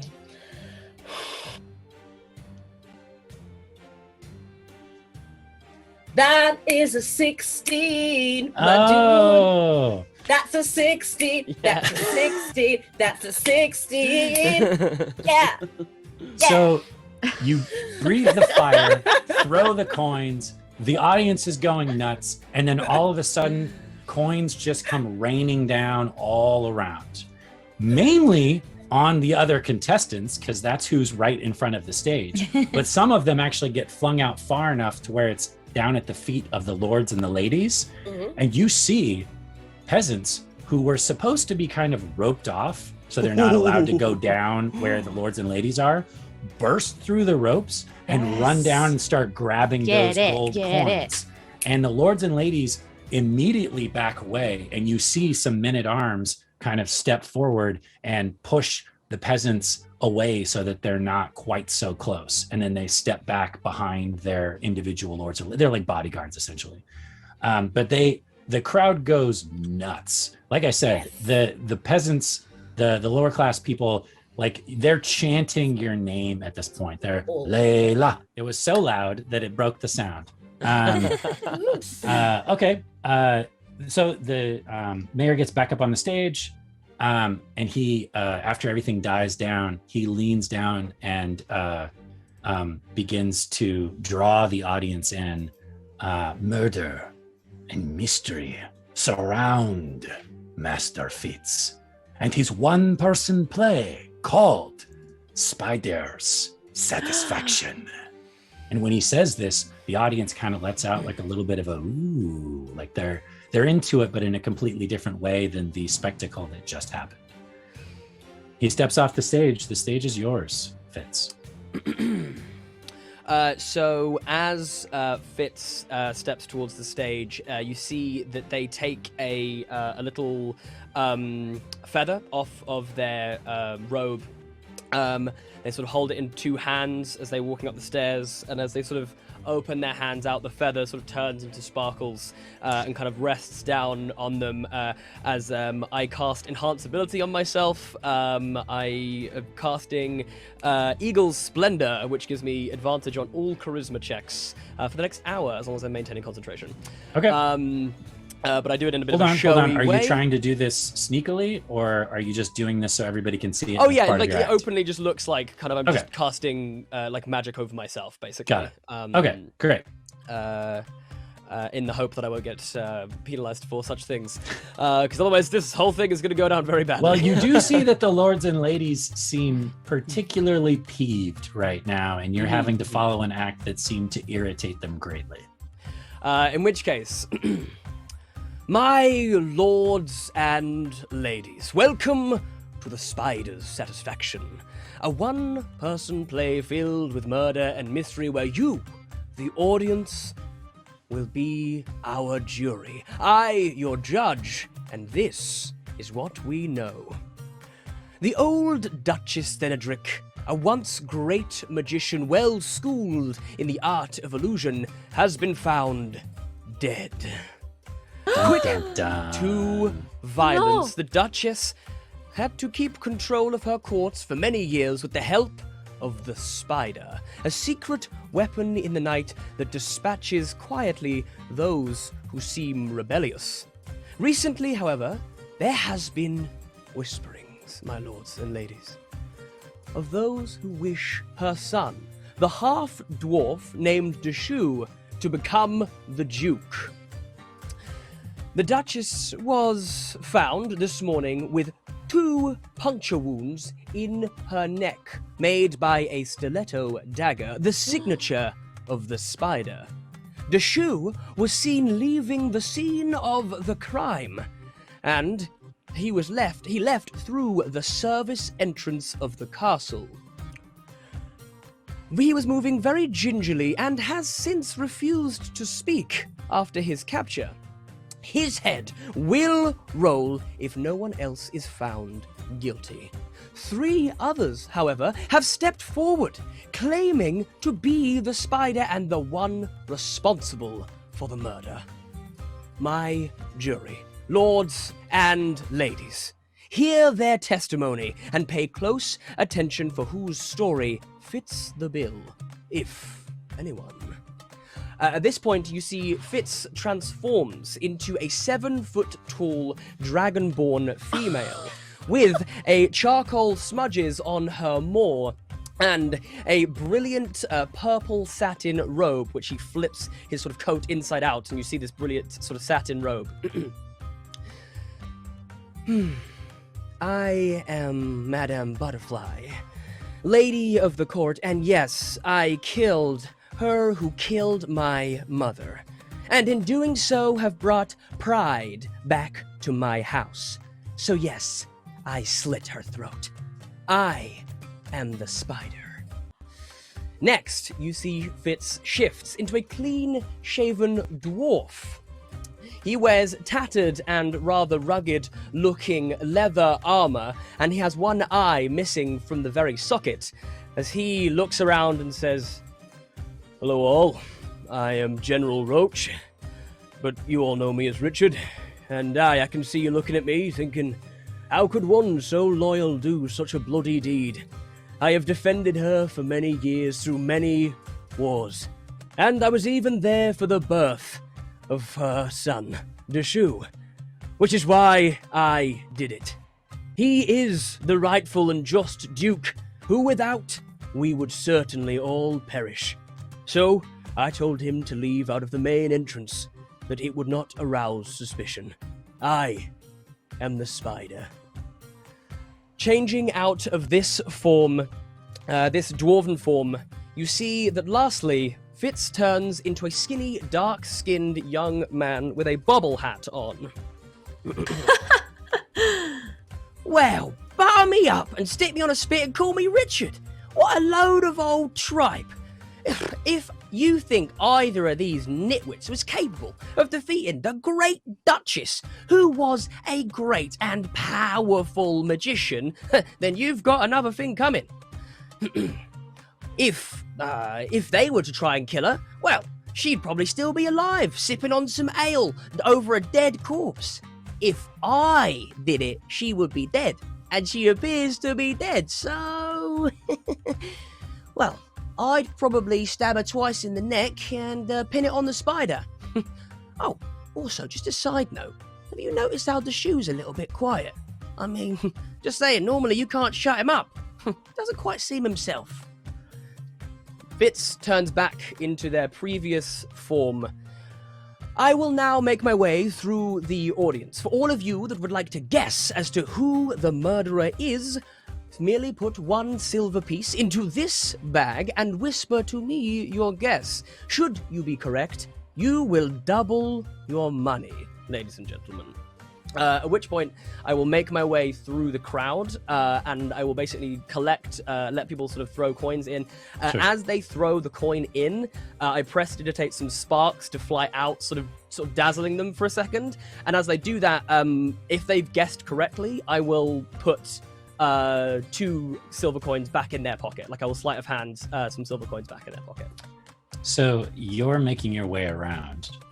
And you eventually get over to the, and I'll let the rest of the player characters answer in a bit, but you get over to the nobles, and at first their kind of bodyguards are like, you know, holding you back, and then Lady Marguerite of Anjou stands up, walks past her bodyguard down to you, immediately followed by her lady in waiting and the little girl, little lady Viola, and she gets down next to you and she puts a gold coin in instead of a silver coin. And she leans in close to you. I don't care who killed him. I just want you to know I enjoyed your performance very much. And then she leans back out, and the lady in waiting is kind of flushed, and she curtsies and then walks away. And then the little girl is standing there, and she's got a tiny little beret on her hat, and she's wearing a nice little dress that's yellow and pink and green. And she just stares up at you. And she smiles very brightly. And then she turns and walks away. Oh snap! Can I do an insight check? Sure. First of all, I would like to say that as Lady Marguerite approaches, I bow deeper than I've ever bowed before, in reverence as I sort of hear the whisper. If The other lords and ladies, by the way, are totally aghast.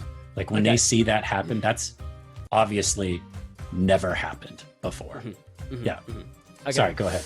No. And then yes, and then I will. I'm gonna look down at the little girl and say, "Are you sure you would not like to have a wild guess? I'll even let you enter for free." And as I would like to do a insight check, if I may. Sure. Roll persuasion. Okie dokie. Persuasion. That's a dirty 20. God dang. Woohoo. Let me check Crashing to see. it. Yeah, Yes, that's what happens when everyone's got high charisma. Those are Um, beautiful. Rolls are so and good you have tonight. advantage. You have advantage if you want it from change box. Oh, Oh, my okay. gosh. Get even Uh, higher. Oh, that is a natural 20. Thank you very much. Oh! That's a total of a 29. ELM. Feel him. Holy cow. That's what we do now. Feel him. So this little girl, she's smiling at you. She doesn't say anything, really. She just giggles, and as she giggles, her voice drops about 2 yeah. octaves. Okay, here we go. And then as she slowly turns away to go join Lady Marguerite, you notice for just a split second, her image shimmers a little bit. Mm-hmm. And then she continues to walk on. Okay.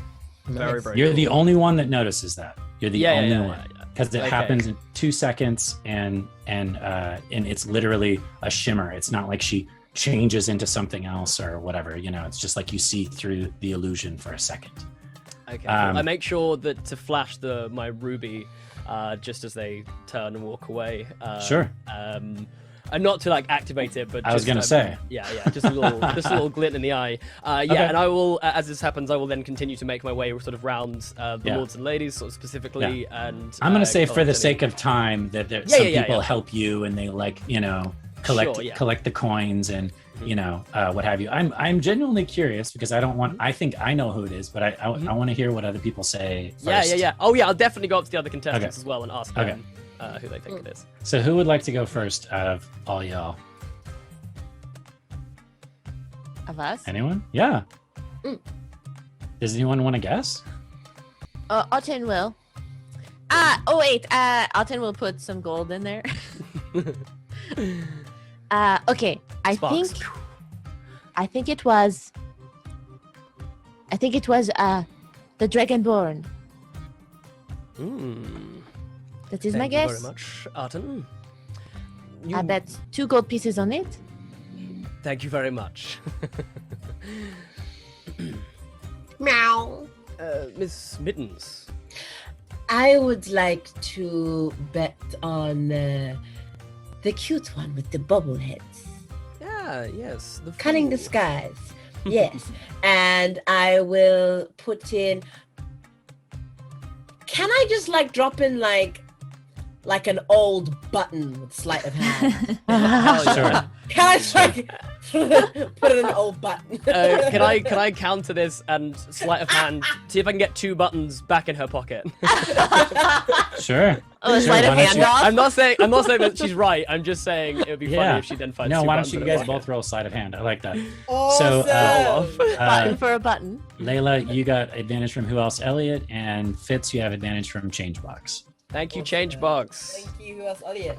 That is a 20. That's already better than me. 25. Yeah, it's a row. What can you do? Yeah. I was at 16, so. So the button goes in so fast that you don't catch it, and I don't know if Layla's guess was correct or not. But if it is, then you just send out 2 silver coins, not knowing that it was a button. Yeah. Sure. Yeah. Sure. Okay, great. Yeah.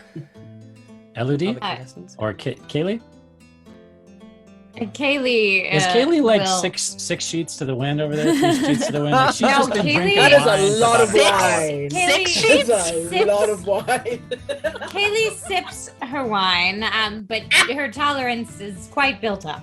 Okay. That's what I will say about She's a professional. Yeah. that. She's a Done it before. professional. Yeah. So Kaylee is gonna walk up and take a silver and say, "I'm going to guess the one in the exquisite purple jacket," and drop it in. Thank you.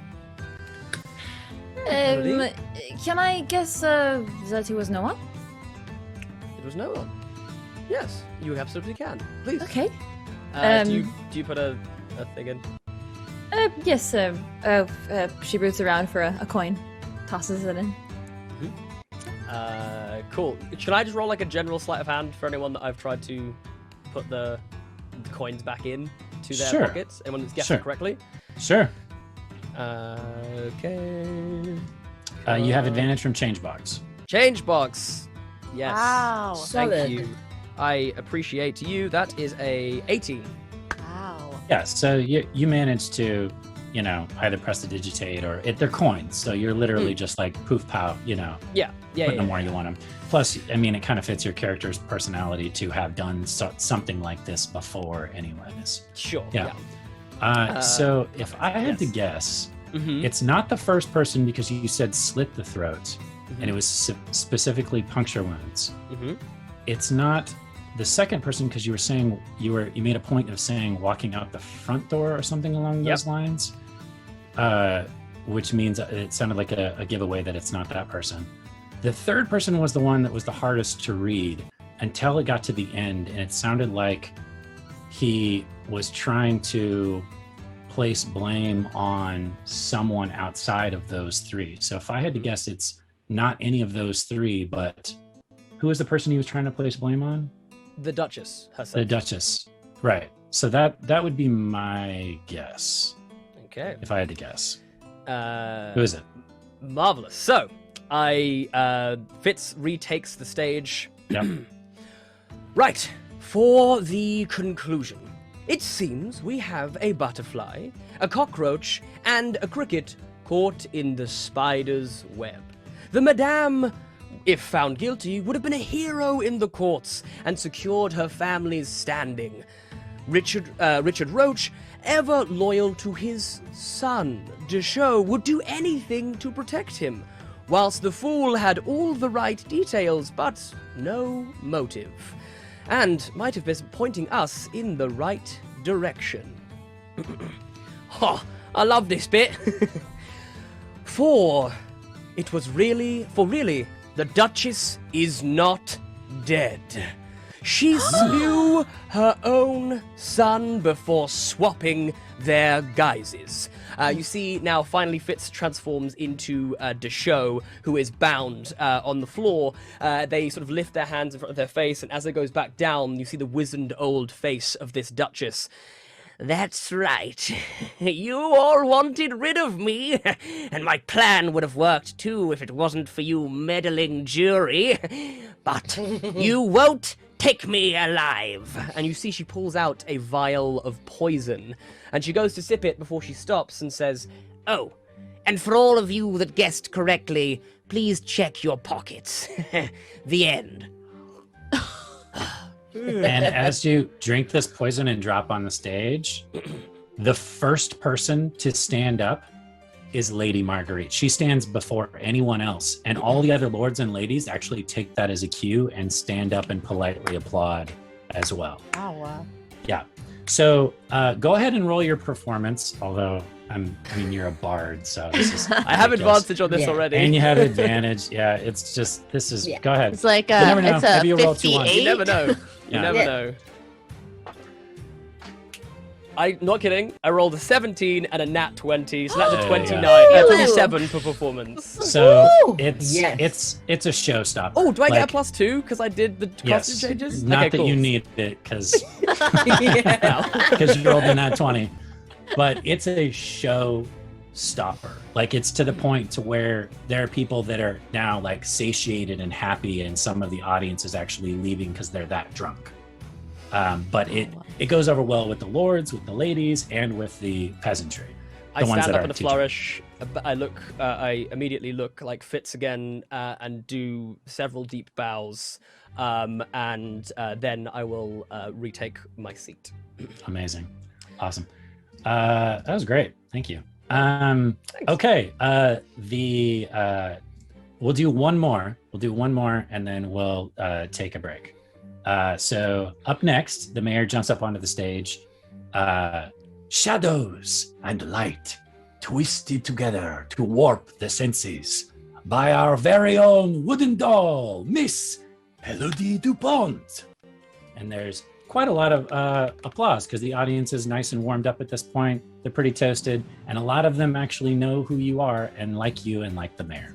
So you have a warm welcome as you take the stage. Okay, so Elodie walks with a tiny little guitar over to a stool in the middle of the stage, and then she looks up and casts a mage hand to a curtain, and it releases in front of her. It's glittering and it's blue, and up behind it pops marionette dolls that will dance in a shadow puppet show. And you begin to hear Elodie sing.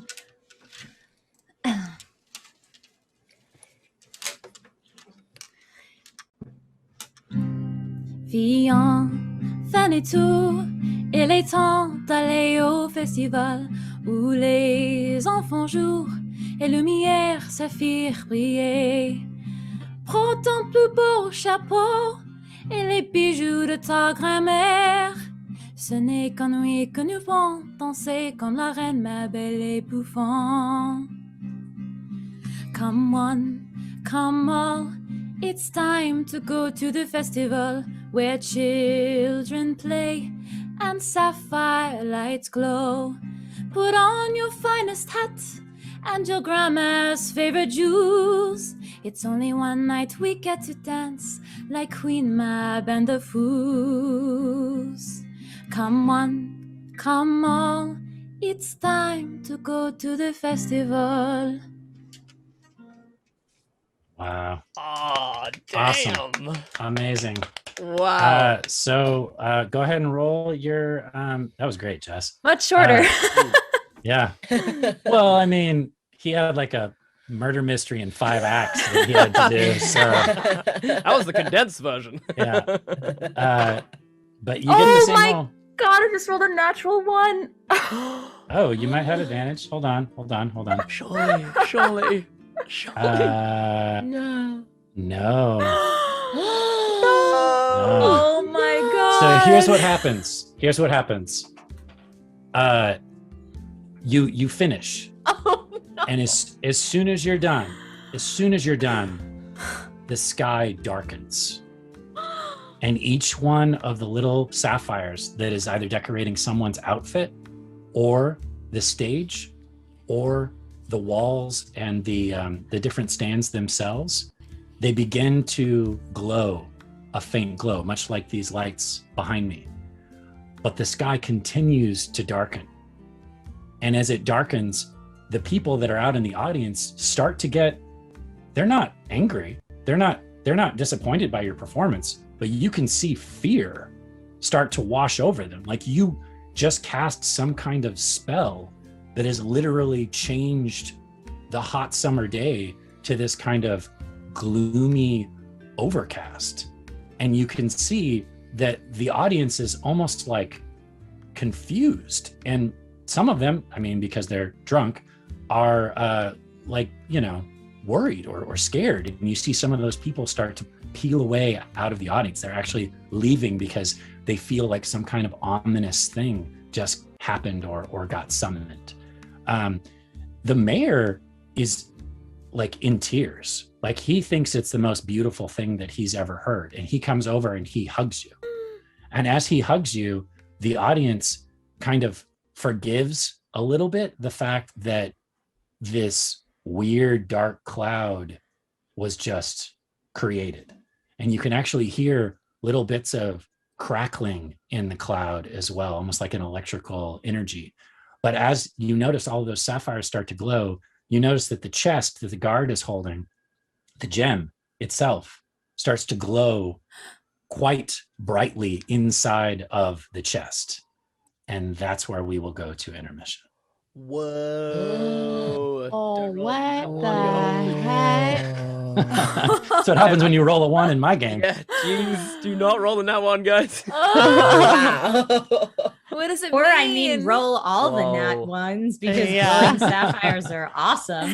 Yeah. It's true. Ominous clouds, though. Yeah. So stick with us. We'll be back in 10-15 minutes, and we'll see what happens in Act 2 of Le Fête Lumières du Saphir. You named it. Yes. I know, it's my fault.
Hey, welcome back to the show.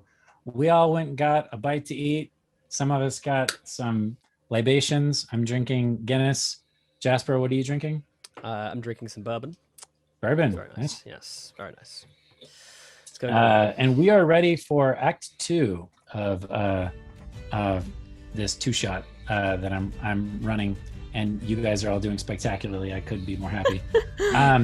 So some people in chat Jared. are asking me, what was that?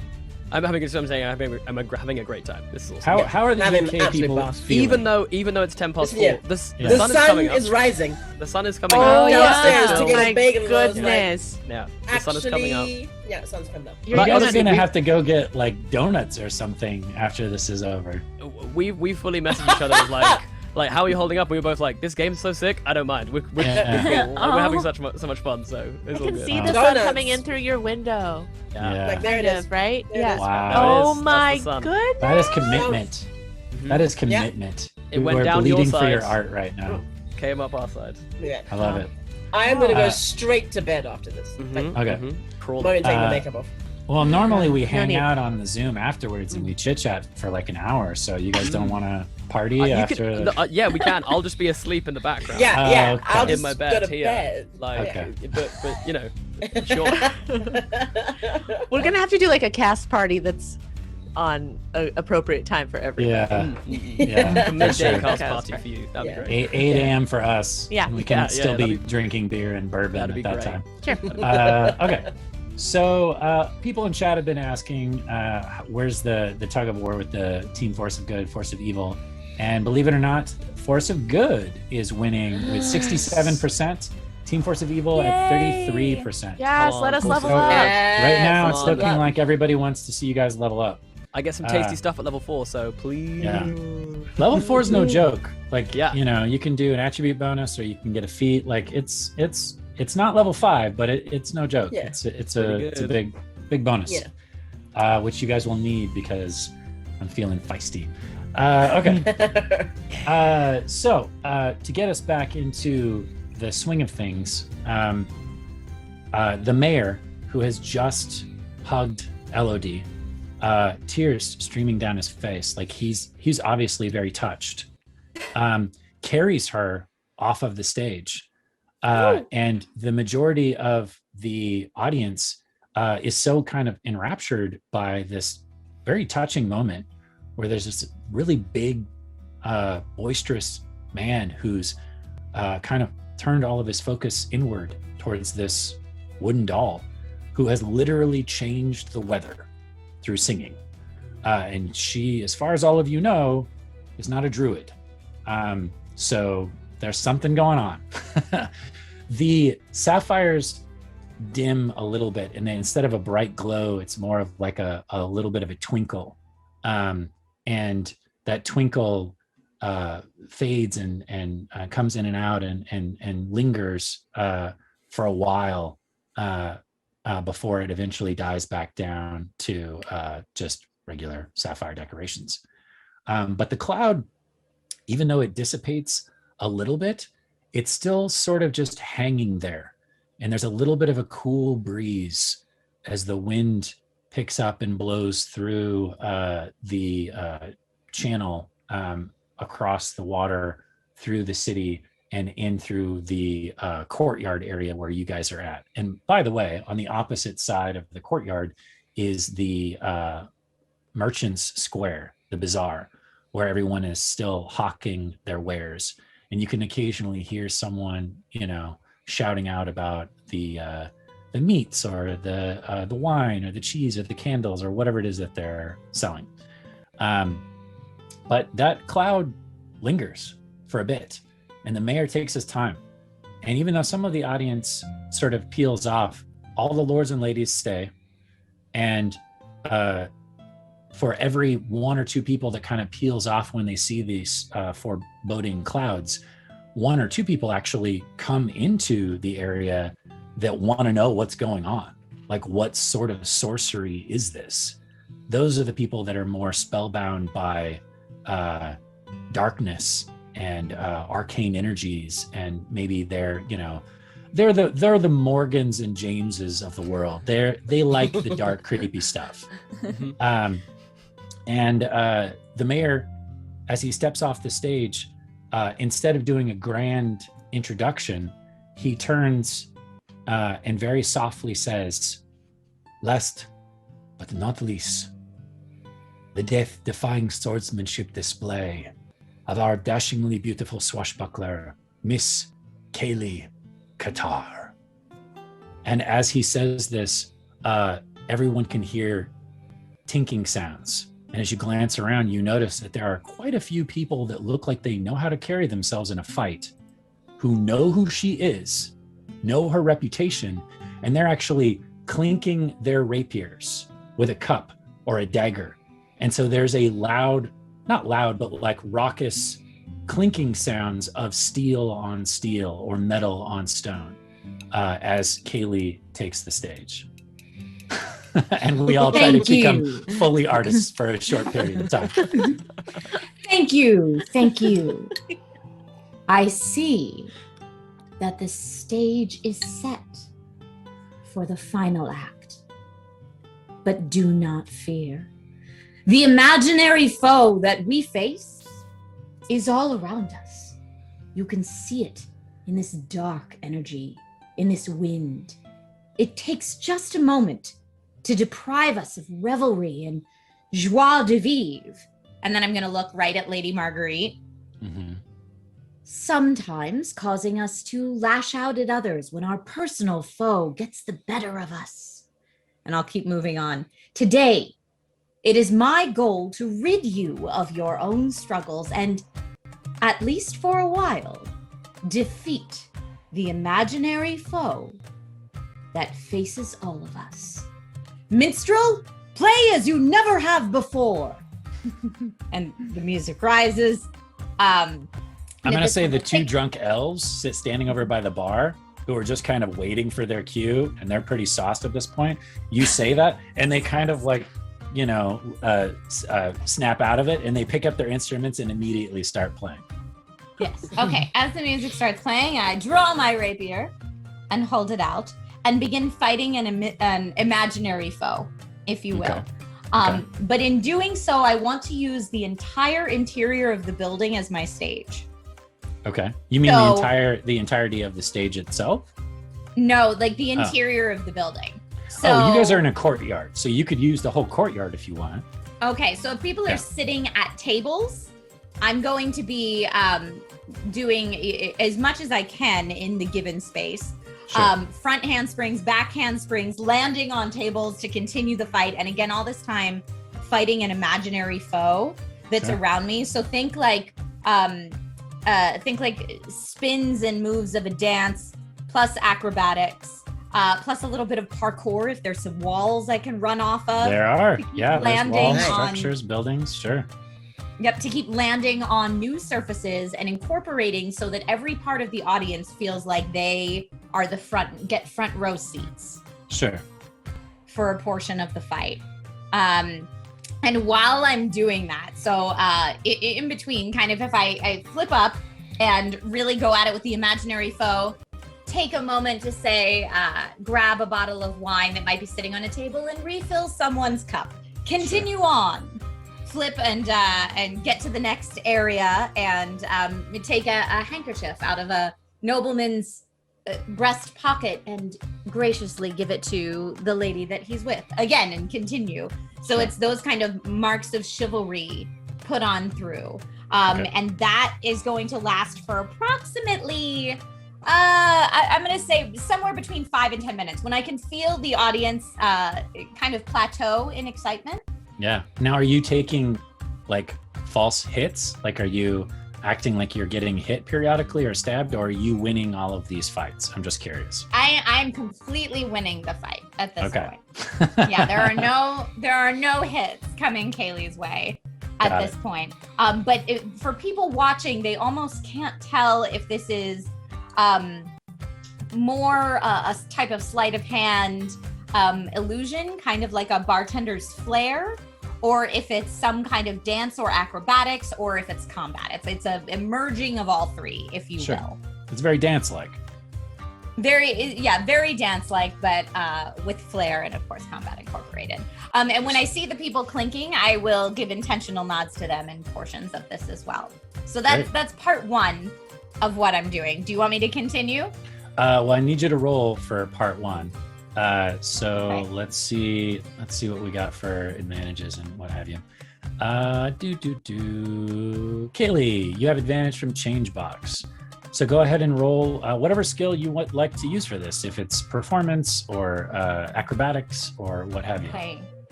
Okay.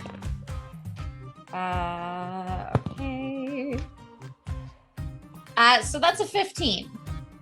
Okay. People they're impressed more by the parkour and the acrobatics than they are like the sword play, because you're not fighting an actual person, you're fighting this imaginary thing. But when you do a flip, especially the peasantry, when you kick off something, when you climb up something, when you take a drink and continue to fight and roll over the top of the bar and roll back across the table, they love all of that. They're eating all of that up. Okay. Next, is there anything hanging from above? Yes. Are there lights? Or I know you said we're in a Yes. courtyard, so it's open. Yes, but I'm glad you asked. It's something that I wanted to add to the map and ran out of time because I spent too much time on the map already. But there are banners that are hanging down from ropes or streamers or what have you, going from building to building and from the building to the stone walkway, the bridge as well. So yes, there's all kinds of ropes and banners for you to utilize. Okay, perfect. At this point, I am going to run up. We'll say I'm looking at the map that you've gorgeously created here, by the way, Jared. Well done on the map. Yeah, we'll get there. Okay. I'm going to run up a table, ideally leading me to the side of a building structure, so that I can spin in the air to land on atop one of the ropes in kind of like a tightrope fashion. Yeah. Continuing on with the sword, and I'll take I have a very shimmery sash around my waist that I will take off with a flourish at that point. Okay. Throw it into the air and use my rapier, slashing at it incredibly quickly to, once it lands in my hand, I'll throw it up, slash at it, pick it back, grab it back at the bottom, again, all without losing balance on the rope. And when I hold it up, it has the outline of a humanoid figure, if you will. Okay. Ooh. Sure. So that's going to take some rolls. Got it. I'm not going to just give that to you. Yeah. So acrobatics to get up onto the rope, then a dexterity saving throw to stay on the rope, and then an attack to slash the stash as it's falling from the sky, and slash it in all the places that you need it to be slashed. So go ahead and start out with the acrobatics, which you have advantage from change box. Okay. The acrobatics. That's a 23. Okay, so you easily, parkour up the side of this wall, flip up on top of the rope, and land on top of the rope, and then you immediately have to balance. So give me the dexterity saving throw. Dexterity saving throw. Which is 15 is your DC. Ooh, not 20, so that's a 25. Okay, so not only do you land on the rope, but you land with one foot and you tuck your other foot back behind your leg. So you're literally standing there on one foot. You don't even put the other foot down. Now you throw your sash up in the air, roll me an attack, advantage from Sitar. Thank you. Thank you for the advantages. You guys are amazing. Yeah, you guys are definitely burning through these advantages on these on these talent show things. Non-combat rolls. Okay, that's a 19 on the attack. This is what's important. Yes, it is. It's all about the show, not about the combat. So you slash the until we get to combat. You slash the heck out of the sash, and it actually kind of looks like the sash is dancing on the end of your rapier because you have to slash it up to keep it up in the air, to slash it again and again and again. And at first, it just looks like you're juggling the sash with your sword, which isn't that impressive, but you are balancing on a rope, which is impressive. So people seem to be legitimately enthralled. But then when you flip the sash out and you hold it out to the side, much like a bull, what is it called when you're toro? Somebody help me out here. Yeah. You're Matador, thank you. Chad probably said Matador 20 times already. So when you're holding out to the side like a Matador, Toro, not sushi. So when you hold it out to the side like a Matador, and people see the perfect image that you have of the human or of the humanoid, most of the people in the audience, you hear an audible gasp, like they're shocked that you were able to do that with a rapier and a sash, because a rapier is not necessarily known as a slashing weapon. It's more of a piercing weapon. So the fact that you were able to do that with such fine swordsmanship is impressive. And the fact that you can literally just balance on one foot on a rope while all this is happening is pretty impressive too. So Anything as else? I'm holding it out, I'm holding it out, I'm going to say, we all deserve to drink and dance and laugh and love loudly, because each day should be better than the last. Life is too short to spar with the foe. Today, you shall no longer. And on that last line, I'm going to casually step down off the rope as if I was just taking a step off the front porch. No big deal. People think you're falling, so you hear another gasp. I'm gonna land that and kind of take my sash back in and kind of walk back to the stage. I would love to pass Lady Marguerite a small note. So as you're stepping off I will of the send you stage, privately, Jared. Okay, if that's please, okay? please do. As you're stepping off the stage and you start to approach Marguerite, you hear a very, very familiar voice. That was not very impressive. I have seen clowns do better than this. I have seen fools do better than this. Perhaps you are a fool. Perhaps you are a clown. And as he says this, you don't even have to turn to look. You know exactly who it is. The rest of you turn and look over, and you hear, everyone hears these gasps because this is obviously like there's some tension here. You see a gentleman wearing a brilliant red doublet that has leather and small little studs punched through the leather, kind of woven across his chest. Perfect light blue skin. Mustache goatee that comes to a fine point, a very ostentatious, wide-brimmed red hat with a black and blue feather that comes up off the top of it, wearing a rapier that is a basket hilt, but woven into the basket hilt itself is flecks of silver and gold to where it shimmers when the light hits it. A main gouge at his hip, which looks to be pretty serrated, like it looks jagged. And the rest of his attire is completely over the top, like sequins and little gold rings that are kind of knitted into the boots that he's wearing. And behind him are two dark hooded figures. One of them has a relatively gaunt white face, and no, it is not Sir Andrew Aguicheek. As I said that, I realized that. And the other one has dirty blonde hair that's kind of hanging down out from underneath his hood. This is Hotspur, the Blue Devil. And everyone from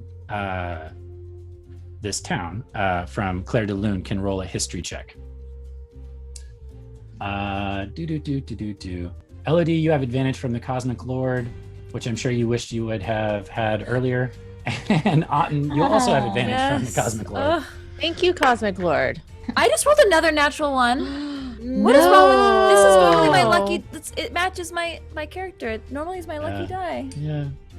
Not today. You have advantage. You get another roll. Whew. So these are history checks. 13. Okay. Otten. 4. Okay. You have no idea Both who of this guy us is. need to have Ron come Paladin bless our die. Yeah, you're. Well, Otten's not wise. Yeah, he's super. Otten's super sheltered too. He does not get out very much. Elodie, you've at least heard of the Blue Devil. The Blue Devil is a duelist, and he is absolutely notorious for accidentally, air quotes, killing those who he duels with. He will challenge anyone and everyone that he meets that has any form of reputation, because he wants to be known essentially as the best duelist in Clair De Lune, if not the whole country. He looks over at the lords and ladies and bows grandly, not taking off his hat, mind you, but he does bow. And he turns back to Kaylee. It is funny. I thought I was going to see some sort of weapons display, but all I see is an elf dancing around like a harlot. I have heard that elves like to hug trees. I wonder what else elves do with trees when no one else is looking. And there's You know what I think is funny, Hotspur? Comes over the audience. Yeah, go ahead. You know what I think is funny?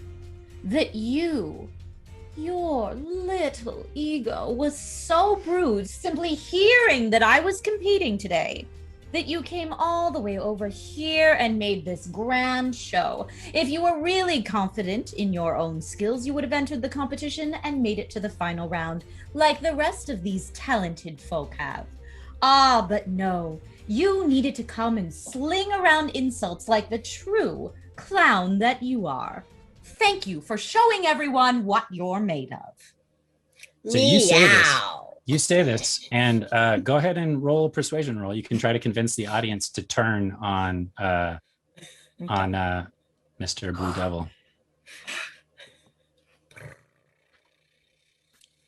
That's a 13. Okay.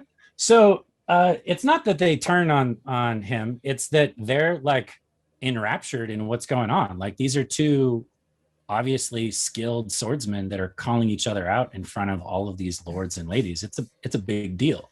I mean, this is like, two heavyweights talking smack. He turns and looks towards the lords and ladies and then slowly peers over at the mayor. He gingerly takes out a small purse of coins and tosses it at the mayor's feet and says, I would like to enter this pathetic talent show. And my skill will be to battle you, Miss Qatar, in a duel. Now, on this stage, in front of all these people, for the lady's honor.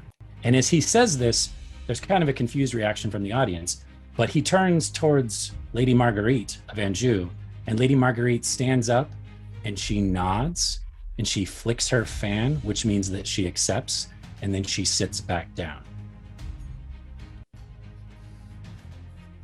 I'm gonna kind of look at the other entrants to see if any of them kind of is giving a face like they have any clue what's going on, particularly the people from Clair De Lune.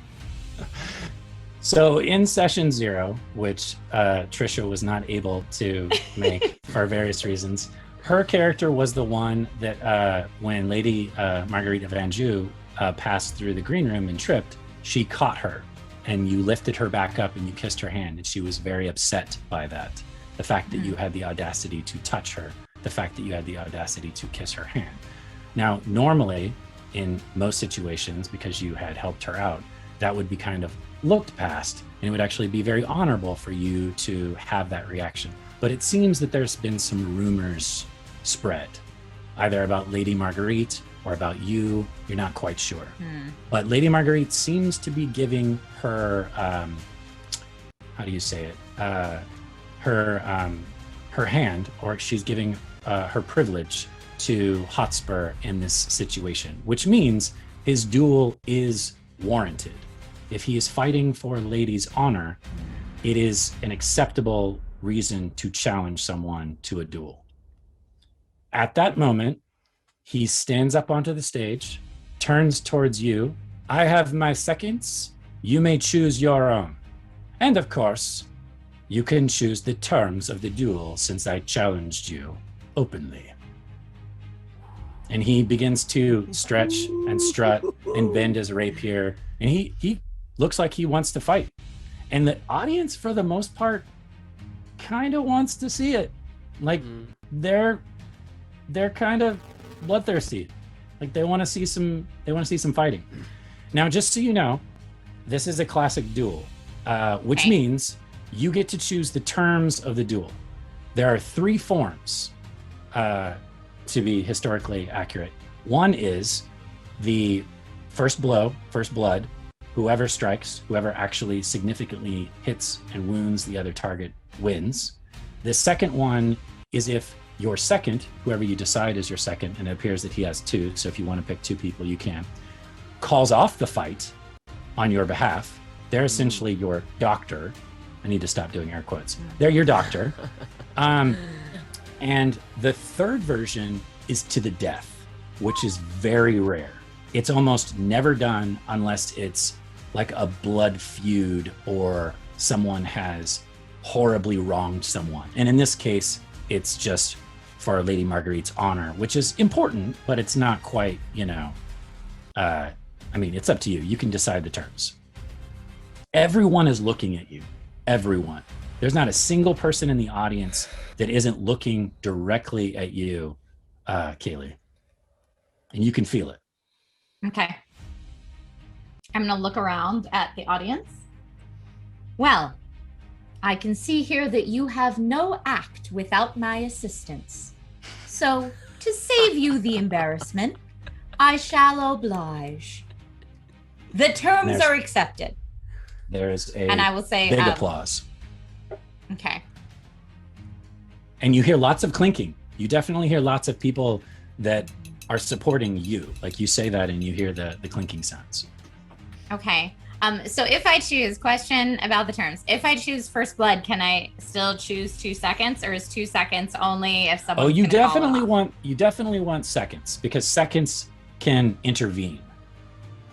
Seconds are your doctor. Like, if this was a duel with pistols, which obviously you guys are probably going to do rapiers, but if this was a duel with pistols, the doctors would be the ones that would treat you afterwards and decide, okay, enough is enough. And normally the seconds would actually discuss this and try to come to terms, but because this is such a public thing, you don't know if that would work. And he seems to want to fight, so he would have to agree to, accept whatever apology that you would make, which I'm assuming you don't want to apologize. I didn't do anything. All right. Keely, may I have a quick petty word with you? The mayor picks up the coins and is like, this is most rare. This is not, we don't normally, we shouldn't. And he just kind of like loses the audience at that point with his stuttering. Sorry, go ahead. It's just that, she pulls her aside. This man has a reputation for, his fight's not ending well. I understand. And do you? I don't want you to die. I appreciate the sentiment. I know what I'm getting into, but if you happen to have any skills that might come into play here, I'd be happy to choose you as a second. Oh, well, I don't. Would that be taken well? I can fly. I can cast a few spells, but not many. I think perhaps someone who knows how to use a sword? Is this even allowed? Is magic allowed? I don't want to die, actually. No, I don't want to die. If you lose, you will die. Sometimes, Yes. even if you win, you still die because he does not like when he loses. Yeah, sweet thing. You sit and spectate. You'll be great. Okay. I'm gonna walk back up on stage and say, Okay. since this was supposed to be a talent competition, this is not a gladiatorial arena, and you are really disrespecting not only this poor mayor, not only this entire town, but especially these contestants who have worked so hard to showcase their talent here. My terms are this: First Blood and any of the final round competitors that would like to serve as my second are welcome to do so. I leave it to you. Meow. I shall be your second. I, So- Otten, will be another second. That's 3. He's got 2. You guys could all 3 be a second, I suppose. Cool. Otten, You if all want- 3 The kind of people- like stand yeah. up and raise Yeah. your hand, and there's some giggles from the audience as 3 people stand up. The people have spoken. Well, It is fine. I don't care if you have 3 seconds. I don't care if you have 50 seconds. You're going to die within the first 5 seconds. I said First Blood. Now don't cheat, my love. Wait, As I pull out. sorry, are you saying she is going to die within the first 5 seconds that you kill, or 5 seconds of time? He just sort of like waves you off as you say this. And by the way, the mayor is a fat fool. And there's another, as most of the people in the audience love the mayor. Like he's like, the mascot of the town. And when he says this, people immediately turn on him. Like he's definitely becoming the bad guy in this situation. But he still takes the stage, and his 2 henchmen. We should just go to the map room. Let's go to the map room, people. You're a Going to the map. Woohoo! to the map. bony fool. Map. When I notice the audience gasping, I'm just gonna be like, he is the worst. I'll make my way over to Kaylee, and I will sort of just, as if discussing sort of tactics, I'll just say, I do believe you will make quick work of this arrogant fool, and I will give you a bardic inspiration dice. Awesome. So that's d6 to add to a ability check, attack roll, or saving throw.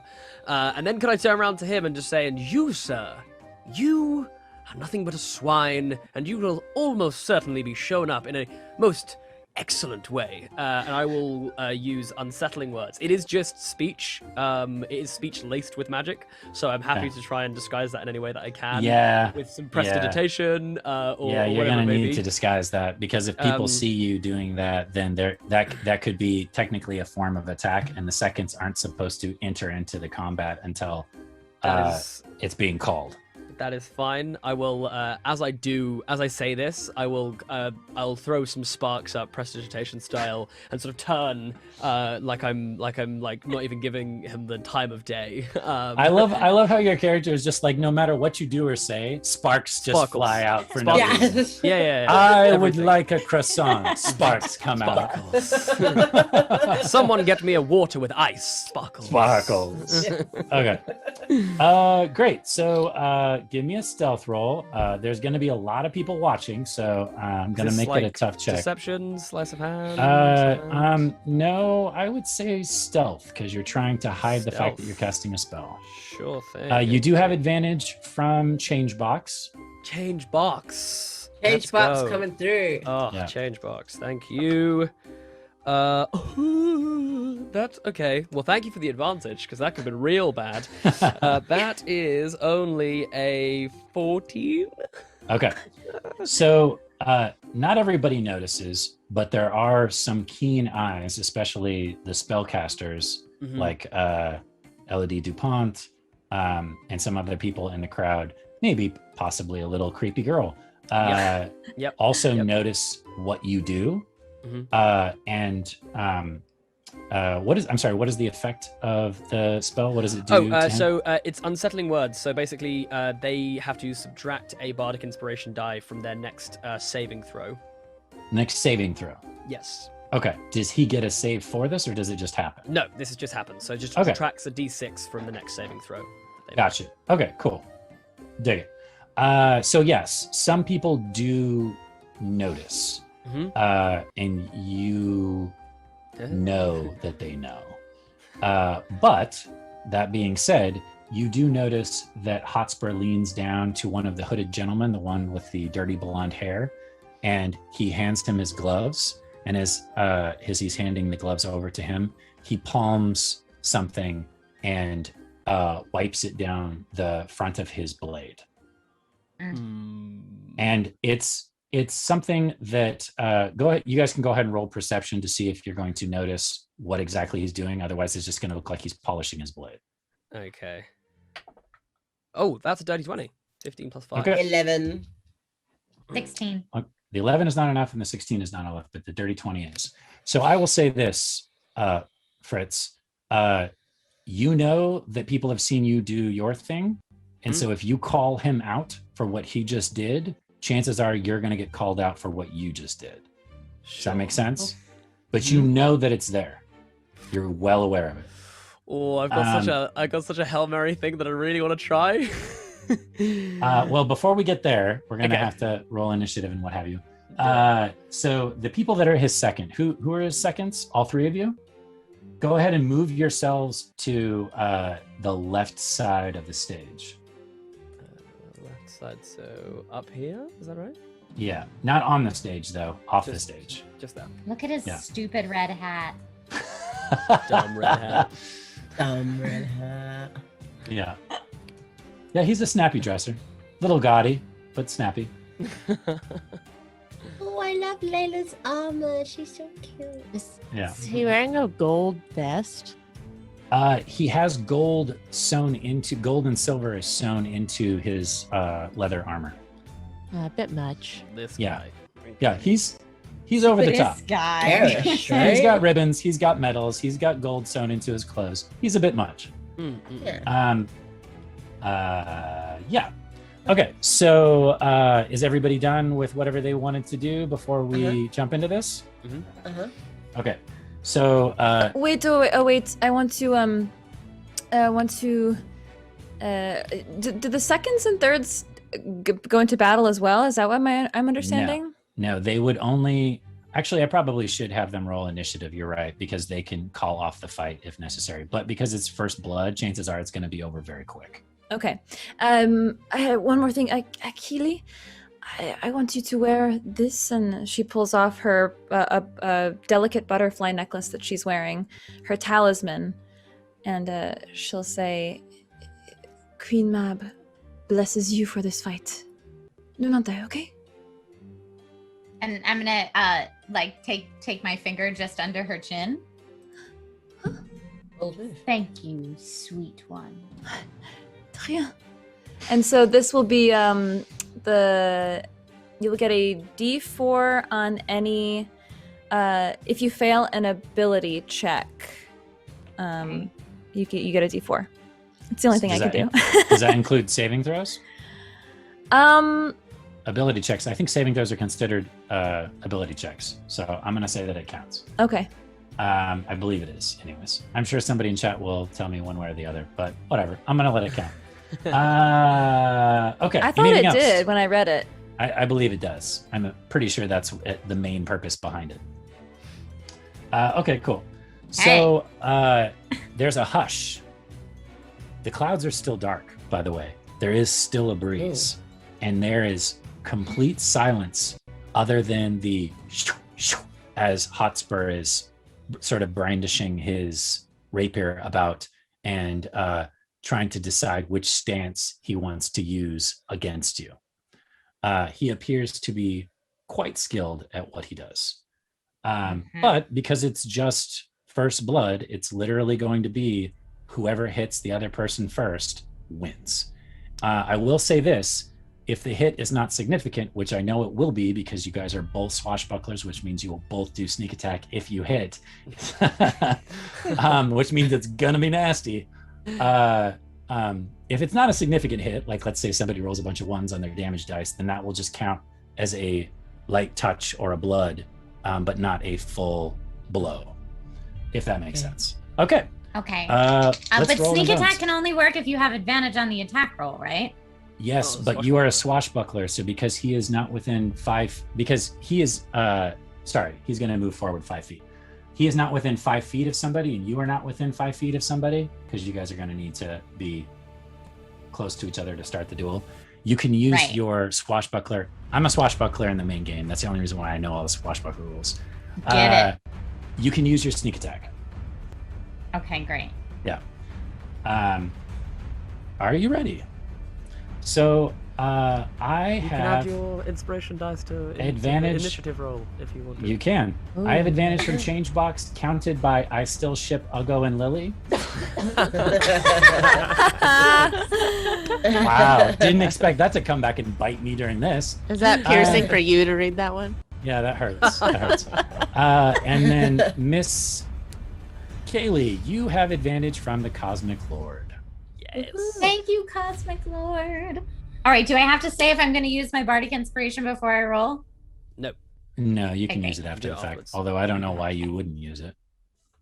Yeah, because you hit you first, and you win. So. get it in there. Yeah. Okay. So that's advantage on the initiative roll? Yes, I'm sorry, and everybody that's a second should also roll initiative, because if this Sure. goes south quickly, then you need to be able to call it out. Oof. Damn, right, Oh so my well. gosh. Okay. 6. I rolled a 1. So Do I have advantage? That's a good got question. 19. I've rolled a 4 the last 5 Otten- rolls. Autumn, you do not have advantage. Elodie, if you want to join an initiative, you can. Might as well. Drew from IT gave you Yes. advantage. Layla, advantage from which space? Yes, because I rolled a Fitz- 1. Yay! Fitz, you got okay. advantage from the Cosmic Lord. Thank and you, Kaylee, Cosmic you already Lord. rolled. Ha! So much better. That is a 23. So, because I want to use this initiative for a while, instead of having everybody re-roll, I need numbers. So, CC/Fitz, what'd you get? I got 19. 19. And Elodie? 19 as well. So, a lot of 19s. Kaylee? 20. Thank you, bardic Okay. inspiration. Yeah. Hey. Layla Mittens? 23. Thank you for my bloody inspiration. Thank you for my advantage. Okay. I'm rolled a assuming 1. you're holding your action. Yeah, okay. And Autumn? I have a 5. So you're just like eating chocolate, hanging out. man. Don't really understand what's going on. You're like, why are they It doing? does not like I don't fighting. get My it. parents did this. I did not like it. They threatened to kill me all the time. It's so Okay. fun. Fitz leans over and is like, Fitz leans over like, are you Wow. sugar drunk right now? Is that what's happening? Are you Yeah. sugar drunk? Is that you a seem thing? little- Yes, definitely a thing. Oh, I think I am. Aten loves that idea. Yeah. Okay. Oh, wow, Sugar okay. drunk, good. I have gonna put all the get chocolates in my nervy. pocket. Do you want one? They've melted together into one large chocolate. Oh, therapy for this I'm one. Therapy I'm real okay. quick. No, I'm okay, thank you. Right. This pocket is the one that I don't like as much, and this one is the one I do. So. Mhm. Okay, sure. So sorry, CC was 19, Elodie is 19, Kaylee is 20, Layla Mittens is 23, and Otten is 5? Yeah. Okay. Sorry, I'm trying out the D&D Beyond combat tracker just to give it a shot. Oh, cool. Yeah, we'll see if it works or not. I'm gonna try Okay. Okay, so up first, surprise, surprise, is Miss Layla Mittens. Yeah, Layla shall follow the rules. She probably does not understand these rules of high society that much, or gets what jewels are, but it's just a bit like, this is ridiculous. So she's gonna hold a dagger ready, but behind her back so that nobody notices. But she will stay close and be a good second. Okay, so when you hold your action, you actually have to state what will trigger whatever it is that you want to do. Okay, So cool. if So, this happens, then I'm going to do this, and then it'll Sure. go off if that actually happens. Great. So if things get really, really bad, like if this guy Hotspur decides to live up to his reputation and tries to actually hurt and kill Kaylee, I will bring down the law. I will plunge a dagger into his chest. Okay, so if she gets wounded severely, then Yeah, you're and going he- to yeah. move and attack. Yeah, Got it. and mainly it's him. Like if he then tries to like really kill her, then I will attack. Okay, well, he could Yeah. possibly kill her in one blow. Yeah, in because one blow. that's- Yeah. That's how Yeah, yeah. swashbucklers work. Yeah. Okay, good times. So he got a 23 on his initiative. No. So he is going to hold his action. And you see him stand there, pull out his main gouge, and smile. He's just staring at you. He wants to make a fool of you, in other words. Mm-hmm. He's holding his action. Interesting. Okay, well, I mean, I guess is it me after him? It's your turn. Kaylee Qatar, you're up next. Yeah. Okay, I'm gonna go for it. Okay. Describe to me how you are attacking.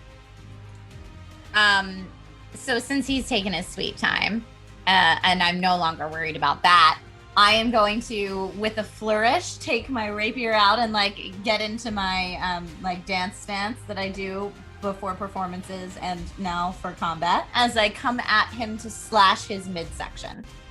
Okay. Okay. So he stands, and as you draw your rapier and you do your spin, you notice he drops from an offensive stance to a defensive stance, and he looks like he's going to try to catch your blade with his main gouge. So he's essentially trying to parry you. Okay. Go ahead and roll your attack, plus whatever your bonuses are. He is going to roll an attack against your attack, essentially trying to attack your blade. Okay.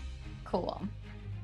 No advantages, I'm guessing. Just straight attack. You might. Hold on. Because the only advantage I have at this point is the necklace, and that's only on Correct. ability checks and saving throws. Yes. so- If You do- if you fail them. Yes. Yeah. You do have it. Your last advantage for right now, anyways, is from Mr. Horse Burial. Horse Wow. burial. Thank you. I have no idea what that means. It's exactly as it But sounds. it's good. Yeah. For now. And Hotspur is going to roll his attack. Okie dokie sauce. Oh, I need to check to see if I have advantage or disadvantage. Okay. I have advantage from change Oh. box. Change. Okay, I had Come on. advantage though too, right? Yes, we both are at advantage. Okay. What'd you get? My first roll was my better, and I rolled a 19. So with my bonuses, that's a 24 to hit. It's very good. Oh. I got a natural 20 with a +5. Fudge. So I got a 25. So here's what happens. You're catches your- a hard DM. He catches your blade in his main gouge, which has these little ridges on it. It's known as a sword breaker. He brings your rapier up and he snaps it with his rapier. He snaps the tip of it off. And then he stands back and he proceeds to laugh in your face. Oh my god. Can I sneak attack still? Girl, tell me you got another It's my weapon. attack. No, you- Can I? You don't have another attack. You only have one attack. He used his attack to defend. So now we're going back up to the top of the initiative, but I'm assuming other people are going to be doing things because we have to go through the whole initiative order. So that's what happens in that first round. Do I get a bonus action or anything else? Yeah, you still get your bonus action for sure. Okay. You get your bonus action, your reaction, all that stuff. In fact, he just used his reaction to do what he just did. Okay. Okay, so let me just see here real quick. He just used his bonus action and do that. Okay. No, he held his action and then he used his reaction. He still has his Got it. bonus action, which Okay. he doesn't have much he can do with a bonus action other than move, but he can only do that on his turn. Okay, I am going to. Your weapon is still a weapon, by the way. It's just not going to do full damage because it's. Well, I have a dagger on me too, which is why I was asking about sneak attack. Because Yeah. I was like, if I can do my attack and then turn around and do my sneak Oh, attack, because isn't sneak an extra? Do- But I you- guess you that's have only if it hits. Two weapon fighting. Yeah, I do if have you- two weapon fighting. So as bonus action, you make an offhand attack with your dagger. You just wouldn't get to add your modifier. you can to it. only do that with 2 light weapons. Oh, I'm as a afraid the And a rapier- rapier is not yeah. a light weapon. Yeah, you'd have to fight with a short sword. I know because Civ fights with a short sword and a dagger. Very good. Yeah. Okay. I am going to use. He has not drawn blood, by the way. The fight is still going. No, I know Okay. he hasn't. I guess I'm gonna use cunning action just to dash back from him, Sure. and he should not get he shouldn't get an opportunity He attack. does not. Yeah, he does not get an attack of opportunity. You're right. That's exactly Okay, great. a swashbuckler. That's what I do as Civ. Fancy All footwork. the time. That's the All move. the Yep. time. Okay, great. Yeah. Great. Do you So want to that's what I'm back up gonna do. more, or you want to just back up 5 feet? 5 feet. Okay. Go ahead and move your token. And who's up next in initiative? Elodie Dupont. So how does this work? I'm thinking if we are seen to be helping in any way, it's cheating, if you are right? caught, if you are caught, then she loses honor. She loses face. Her reputation goes down because she's essentially cheating. She's letting other people help her win. Okay. Let's see. How far is this? 60 feet. I mean, you can also just I don't know, blast the whole area with some kind of big spell and end the fight right there. What I'm gonna do is I would like to hide. I'm looking at the map here. What would be a good place to hide? Is this like you're kind of out in the open, but like is this hiding back here or back here? well, that's the lords. You would be running back to where the lords and ladies Not are. hiding. Uh, What about over here? Yes, you would be hiding amongst the goblins, but yes, you could totally go hide underneath the awning over there. Sure. Yeah, I would like to hide 5, 10, 15, 20, 25. Oh, it looks like I can't get that far. Where is it? 5, 10, 15, 20, 25, 30. Yeah, I could get that far. And I'm going to cast Silent Image. I think hiding would be your action. I'm pretty sure it is. Oh, Unless you- can't. Unless you're a rogue, Yeah, because unless you're a rogue, you can't bonus action hide. You have to full action hide. Well, by hide, can I just put myself behind an obstruction? Yes, you will definitely be visible to the goblins though, who are right there. Oh, you're saying so if I want to be successful on this, I should use my action to hide. I'm just saying the goblins are literally right there. So for you to be able to hide and like cast a spell or do some kind of spell-like effect, you will have to hide from the goblins Oh, themselves. they'll tell on me, Yes. those goblins. Yes. What? Whose side are they on? Come on. They're drunk and they think this duel is like the best thing since, sliced bread or the best thing ever. They love it. Okay. Yeah, They're I will eating it use up. I'll use my action to hide so that I can potentially help her on my next turn. Okay. Yeah. Go ahead and roll your hide. Ugh. Oh my or God. Stealth. Do I have advantage? You Why die? Why? do from Chuck from Colorado. Oh my Chuck- God! Thank you, Colorado. Chuck. Thank you. I'm gonna try my third die here. Oh my God! So bad. I did not. It's a 5 plus whatever my stealth is. Okay, well the 7. goblins are like, what are you doing over here? Elodie is useless. I'm just I want to drink. Do you have a drink? I would love a drink. Yes, we do. And they both bring up they're both like 2-fisting goblets of wine because it's free Ooh. wine. So I was thinking tea, but this is good too. Thank you. yeah. Okay, cool. So that's Elodie's turn. Let's go to CC/Fitz. What are you doing, man? Okay, I would like to, once again, I'm going to try and hide this as best I can, and I'm going to pray that this is well hidden. But, if I may, I would like to prestidigitate the end of this man's rapier and clean it.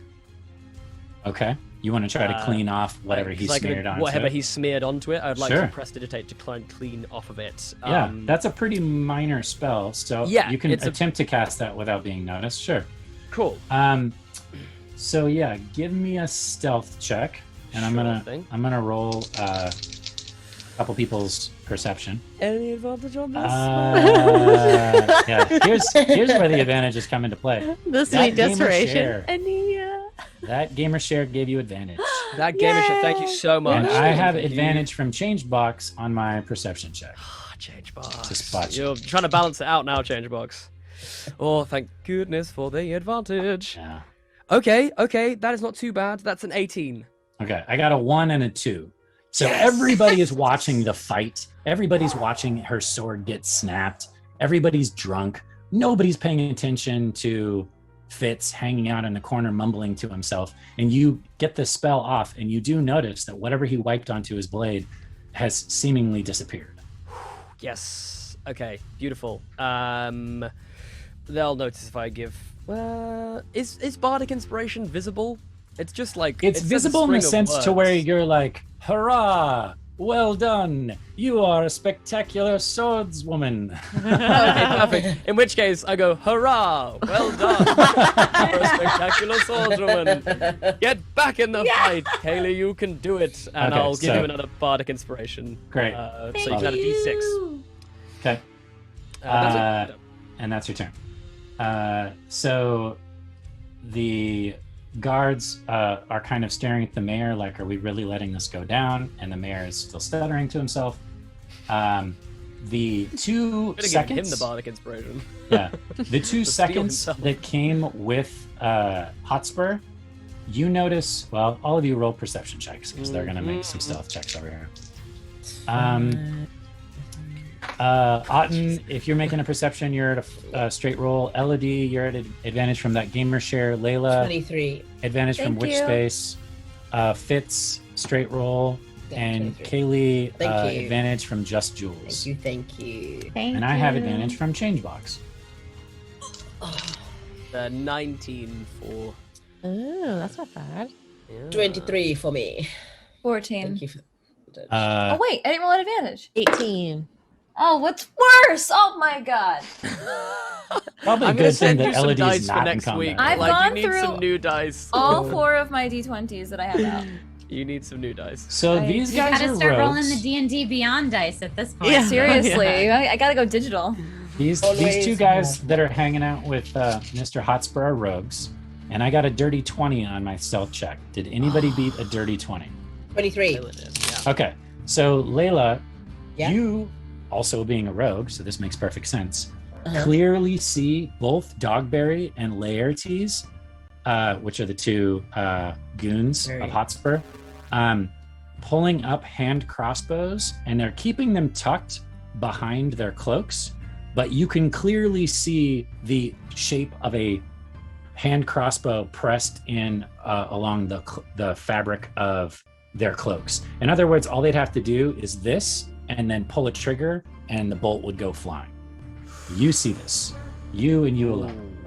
The mayor continues to talk to himself. Which NPCs, Jared? Can you show on the map? Sorry, Dogberry, which is this guy, and Laertes, that guy. Okay. Uh-huh. I'm telling you their names because I like their names. Because they're cool. They're cool names. It's great to have a you layer. Also see Lady Marguerite make her way over there. They're kind of... Oh, that's the about creepy with child one there. I another. can see them now. Okay. These ones get over here. People are kind of moving about. Whoa. At this point, if things couldn't get any worse, they do. All hell breaks loose as 3 armed musketeers come out onto this walkway. What? They have loaded muskets in their arms. What? They drop their musket down. They point it not at Kaylee, which is what you're expecting, but at the guards and the mayor. And you hear a click, blam, as all 3 muskets go off. Bullets go sailing through the air and rip through the guards. I'm gonna roll some attack rolls for Oh my this. god, where is the scared? No. So they're up Not here the on. mayor. They're up here on the railway. I These like 3 guys are him. here. And the mayor We is where? love the mayor. The mayor is right here. He's hanging out with his 2 guards. Oh, no, I'm so far away from him. Yeah, you Mayor you Philip all see the this. Second. Yeah. No. And luckily, I have, and this is perfect, I have advantage from Dr. Satan and Grim Faded. Of Oh. course. Of So course. both. If I'm it's- sorry, If I'm going to use watching, all by the 3 way, of these. we So could really Dr. move that Satan, level up. Grim Faded, and Grim Faded. I'm going to use all 3 of those advantages on these musket rolls. Oh my gosh. Oh my goodness. Yeah, if I wants to get a force of good, we could really do with that level up because Jared's going to kill us. Truly. Okay, Muskets do so a lot of let's- damage. Let's roll some muskets, shall we? Oh, no. The first one is a hit with a 19. The second one is a. What's their AC? Their AC is a 16. The second one is a miss. Yes. So 1 bullet goes ripping through a guard. And the last one is also a hit. So I'm going to roll some damage. Are they within 30 feet of me? I don't know, are they? Trying to Where are see. you? 5, 10, 15, 20, 20. No, they're definitely outside of 30 feet. And these muskets have quite a bit of range. 40 feet for short and 120 for long. So they're going to do some damage. At this point, the crowd goes nuts. Like, people in the crowd are now firing Yeah. into this fray. Yeah. Man. Wow. Rolled a 9 and a 10, plus 2 to each of those. So that's a 9 and 11. So that's 20 plus 4, 24 points of damage. So both of the guards get struck either in the chest or the neck, and they immediately right and then collapse forward. One of the bullets actually rips through the guard and doesn't seriously wound, but we'll say it strafes the mayor and cuts into his shoulder, and he yelps in pain as well. So that's their turn. What is even happening? So my words failed me then.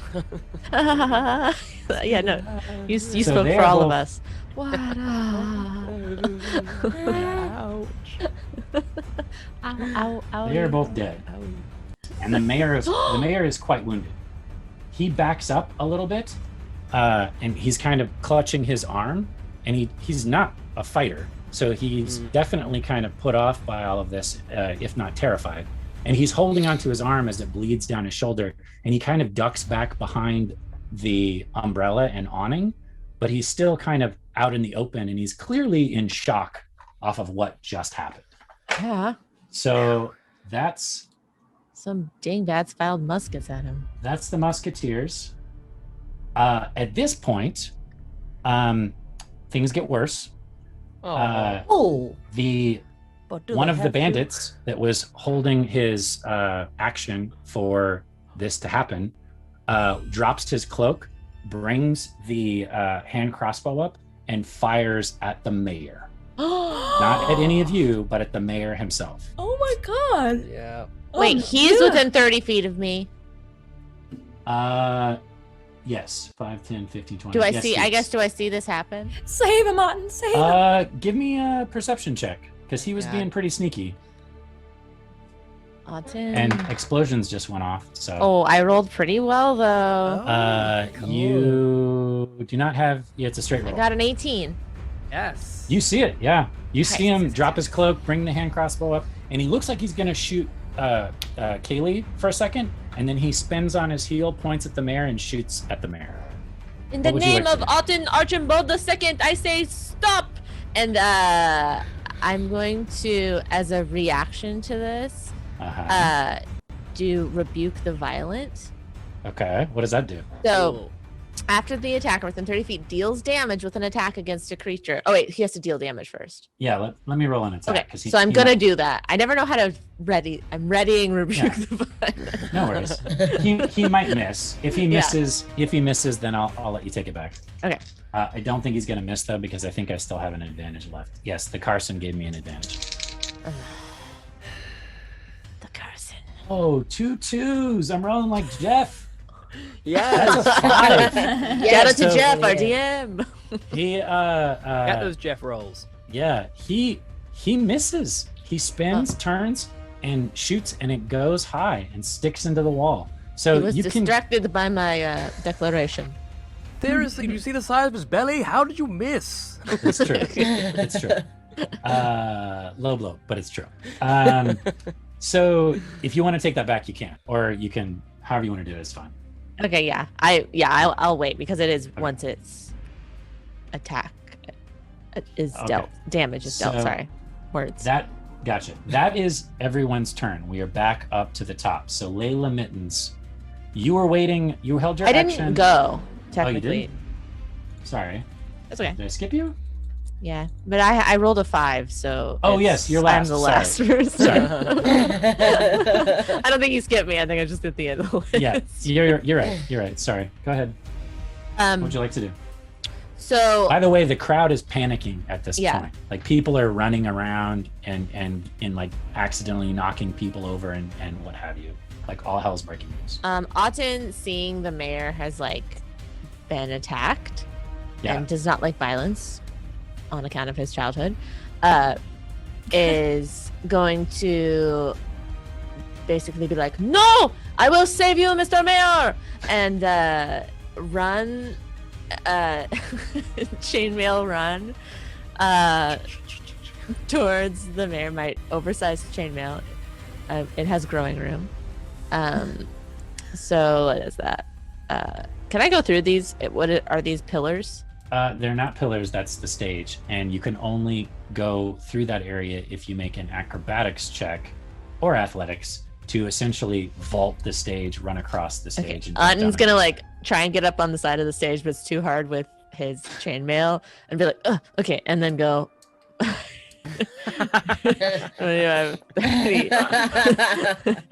You And are, I'm by gonna- the way, I'm gonna- you are wearing the heaviest armor out of yeah. anybody here. So Everyone imagine else this is wearing like nothing or studded leather or a light strong leather. declaration of like thing, but then this is the slowest run over to the mayor, and it's loud because the chainmail, and Otten probably trips a little because he hasn't worn it out of the house ever really, Right. and just basically get in front of the mayor here with my shield. Sure. Beautiful. I love it. And I dash, so that's my Okay. roll. Okay, cool. So now we go to Miss Layla Mittens. Yeah. I was holding my action. Yes. So it essentially never went off because you said Yeah. you're going to hold your action if she got wounded, and she Yeah. never did. Yeah. So Yeah. no big whoop. It's your turn. What would you like to Okay, do? cool. So the other Laertes, I'm gonna say, hasn't fired yet. Yeah. Correct. He was holding his action for something else, which did not happen. Okay, Yeah. cool. I am going to fire my short bow at Laertes. Okay. You might want to move a little bit just so you have a clear shot. Otherwise, you're going to be shooting through the stage and Kaylee So and all that. I'm gonna like backflip up onto here. Okay. And then fire at Laertes, Okay. like into his arm, trying to like make Sure. him. Just give me athletics or acrobatics. Of Either course. Whichever. one. Get one it, Layla. 19. Acrobatics, absolutely. Kick his booty. That's a dirty 20. Get it. Yep. You're good. Yes. And then plus 7. Otten also That- sees Layla jump up on the stage like that, and is like, cool. So cool. That's a 17. to hit. That hits. Great. He's not the, they don't have tons of armor on. They're just wearing leather. Awesome. And that is, that's 6 plus 5. That's 11 points of damage. That is exactly what you needed to drop him. So you sink one straight into his, I'm gonna say, upper rib cage, and he sucks wind, and you hear him, and his cloak drops open so that he's holding the hand crossbow, and he was actually holding his action for if somebody got on the stage and tried to interrupt the fight or attack the Blue Devil. And so he tries to bring his crossbow up to fire back at you, but you did enough damage to him to where he literally collapses and just fires it up into the air. Amazing. Yes! yes! I'm so happy.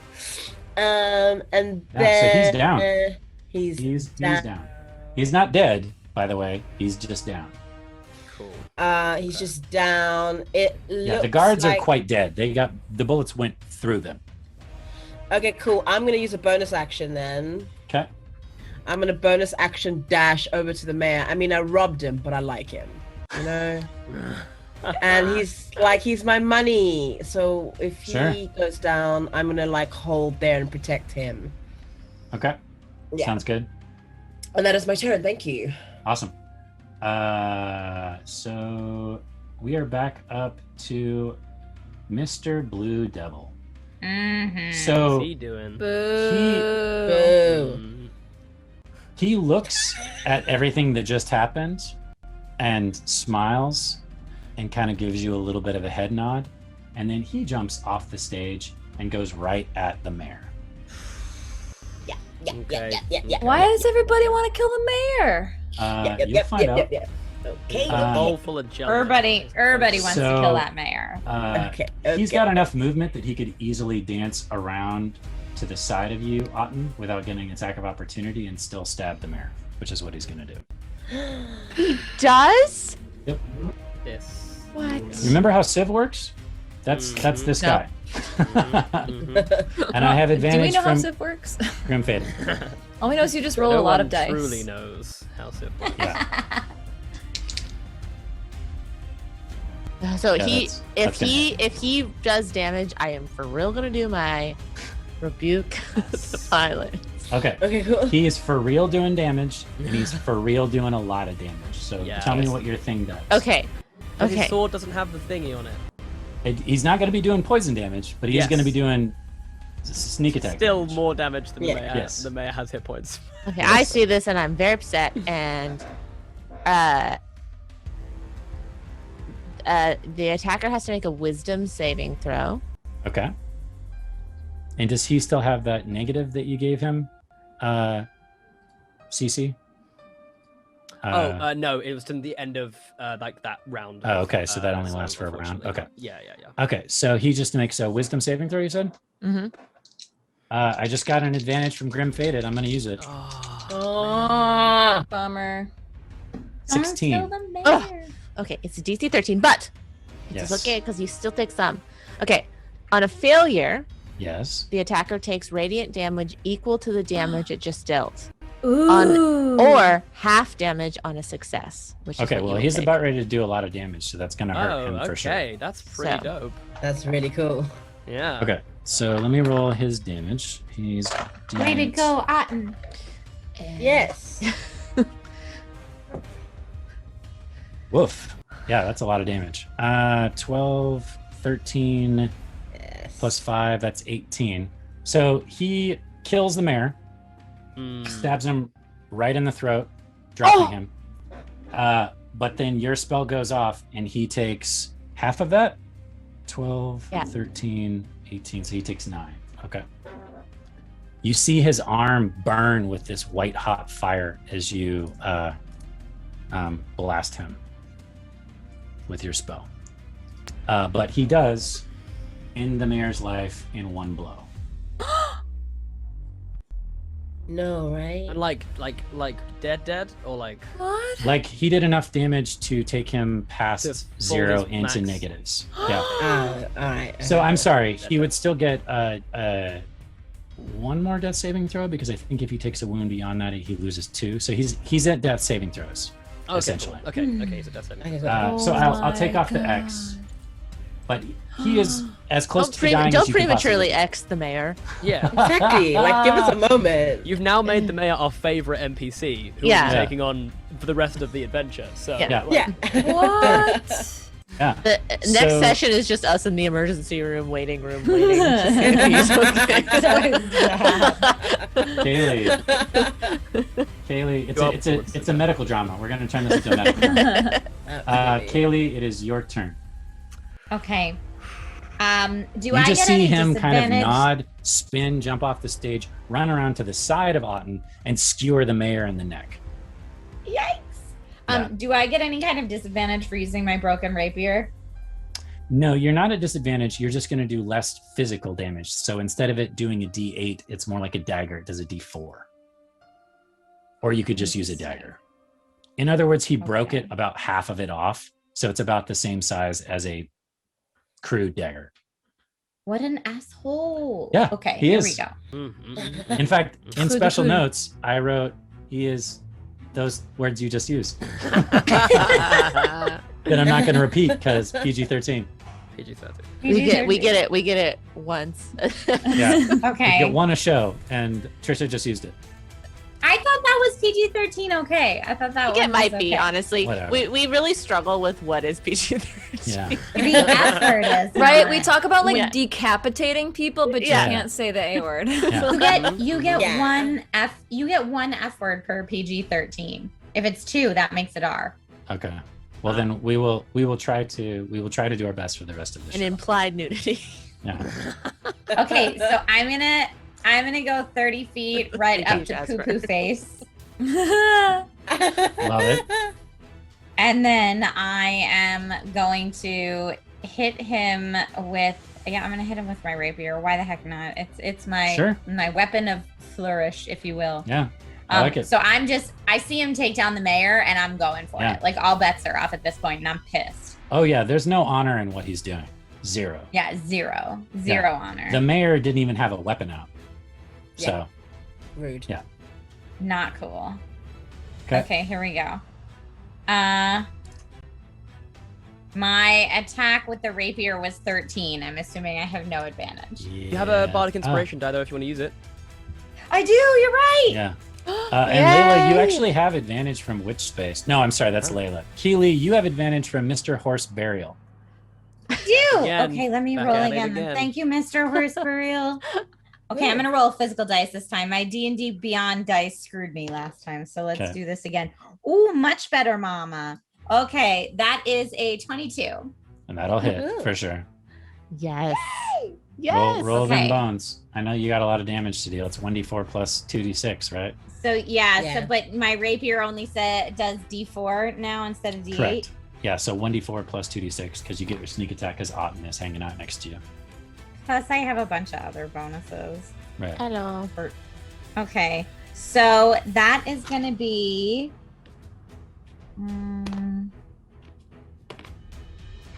It's only a total of 10 damage, but still 10 damage. Ooh. Weenie face. He's very close to going down. However, he is what is called a feral tiefling. So he is going to use his reaction to cast Hellish Rebuke on you for attacking him. Do I get a bonus action before he does that or nah? That's No, because this is his reaction to Yeah. your action. So I think your Okay. bonus action would go off after that, I believe. Okay. Okay. Yeah, I'm gonna say that for now. I could be wrong, but whatever. You're the DM. Right. Yeah. So Hellish Rebuke. I just had it, and now it's gone. Guess you can't do it. Yeah. That's how it I works. think I know how Hellish Rebuke works, but I'm just gonna leave it. Yeah. Yeah, leave it alone. Hopefully Leave can't be Hellish Rebuke found. alone. That's right. Do I get a save? I believe you do. I think you say go ahead and make a saving throw. Roll your saving throw, and I'll tell you what it is. What It's a kind of dexterity throw? saving throw, and if you fail, you take 2d10 fire damage, and Whoa. if you succeed, you get half as much.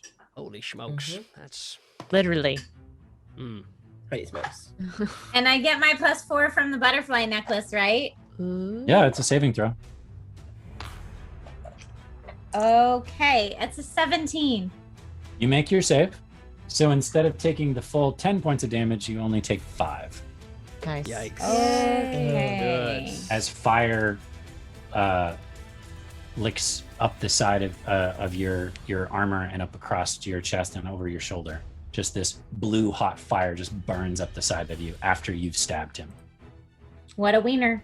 Yeah, he is a wiener. He's officially the wienerist. Okay, Elodie, that's your turn, right? Kaylee? Well, bonus action. Sure. No, I'm not gonna bonus action this time. I was Okay. going to, but I feel like I'm just gonna keep going. Stay in So it. I'm good. Okay, Elodie, it's your turn. Okay, so The gremlins, by the way, think this is awesome. Like they're literally throwing ale up in the air and hooting and hollering, and they're fully enjoying this chaos. I thought it was only where we were from. Hey! Tais-toi. Okay, she's gonna go and move closer to the mayor as close as she can get. So 5, 10, 15, 20, You can fly. 30. Oh yeah, I can fly, or I can creepily walk in my wooden doll form. If that's gonna help my case. Either way, whatever you wish. I think they're equally creepy. A flying doll and a creepily walking doll, same amount of creepiness. Yeah. What is my fly speed? I think is it the same as 30. my walking speed? It's okay. the same, yeah. Oh yeah, okay. And then so we still have the Blue Devil who's attacking the mayor, or who has just attacked the mayor. Yes, Blue Devil is very badly wounded. Laertes is unconscious but alive, and Dogberry is literally standing right in front of you, and he's completely uninjured, and he just shot at the mayor and missed. Okay. In that case, okay. I'm gonna so I will creepily walk over like and then I'm gonna use my Fey presence, and as an action I can cause each creature in a 10-foot cube of me to make a wisdom saving throw or become frightened by me By until you. the end of my next turn. Okay, Yeah. so I gotta make a saving throw. What does that do when you get frightened? They have to use their movement, I think, to go as far away from you as possible. I know they can't Yeah. move towards you. They have to Yeah, move to move away, away. That's and it, they're yeah. at disadvantage to attack you. Yeah. So They've disadvantage on ability checks and attack rolls while the source of fear is in its line of sight. well, Yeah. you're definitely in his line of sight. Okay. So he's at disadvantage. Got it. Uh, What kind of a and save? Can I get the other guy too? If I The had walked on unconscious an guy? angle. Sure. Oh, he's unconscious, the blondie. Yes. Oh, okay. Well, I mean, if it's within 10 feet, might as well. Sure. I'll give it to you. Sure. Yeah. So yeah, wisdom saving throw DC is 15. Okay. I'm out of advantages, so I'm just at a flat roll. Finally. Wisdom saving throw. He failed. He got Okay. a 7. So Elodie. And the unconscious person who does not see your creepiness succeeded, which makes sense because he's unconscious. Not scared Okay. at all. So Elodie, her eyes roll up into the back of her head, and the backs of them are black, and she goes.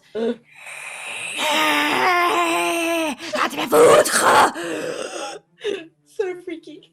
Hell no. Okay. That's terrifying. He lets out a squeal and proceeds to cover himself like he's in some kind of, fetal position, only he's still standing. But yeah, you definitely scare the pants off of him. And that's Anything my else? turn. Okay.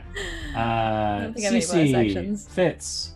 Yes. Your turn. Okay. Hurrah, we've got these do these musketeers seem threatening towards us, or is it literally just the mayor they're interested in?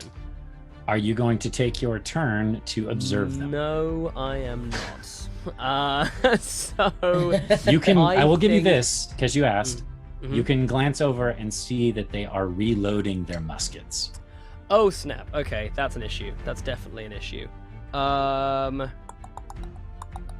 Okay, I'm going to.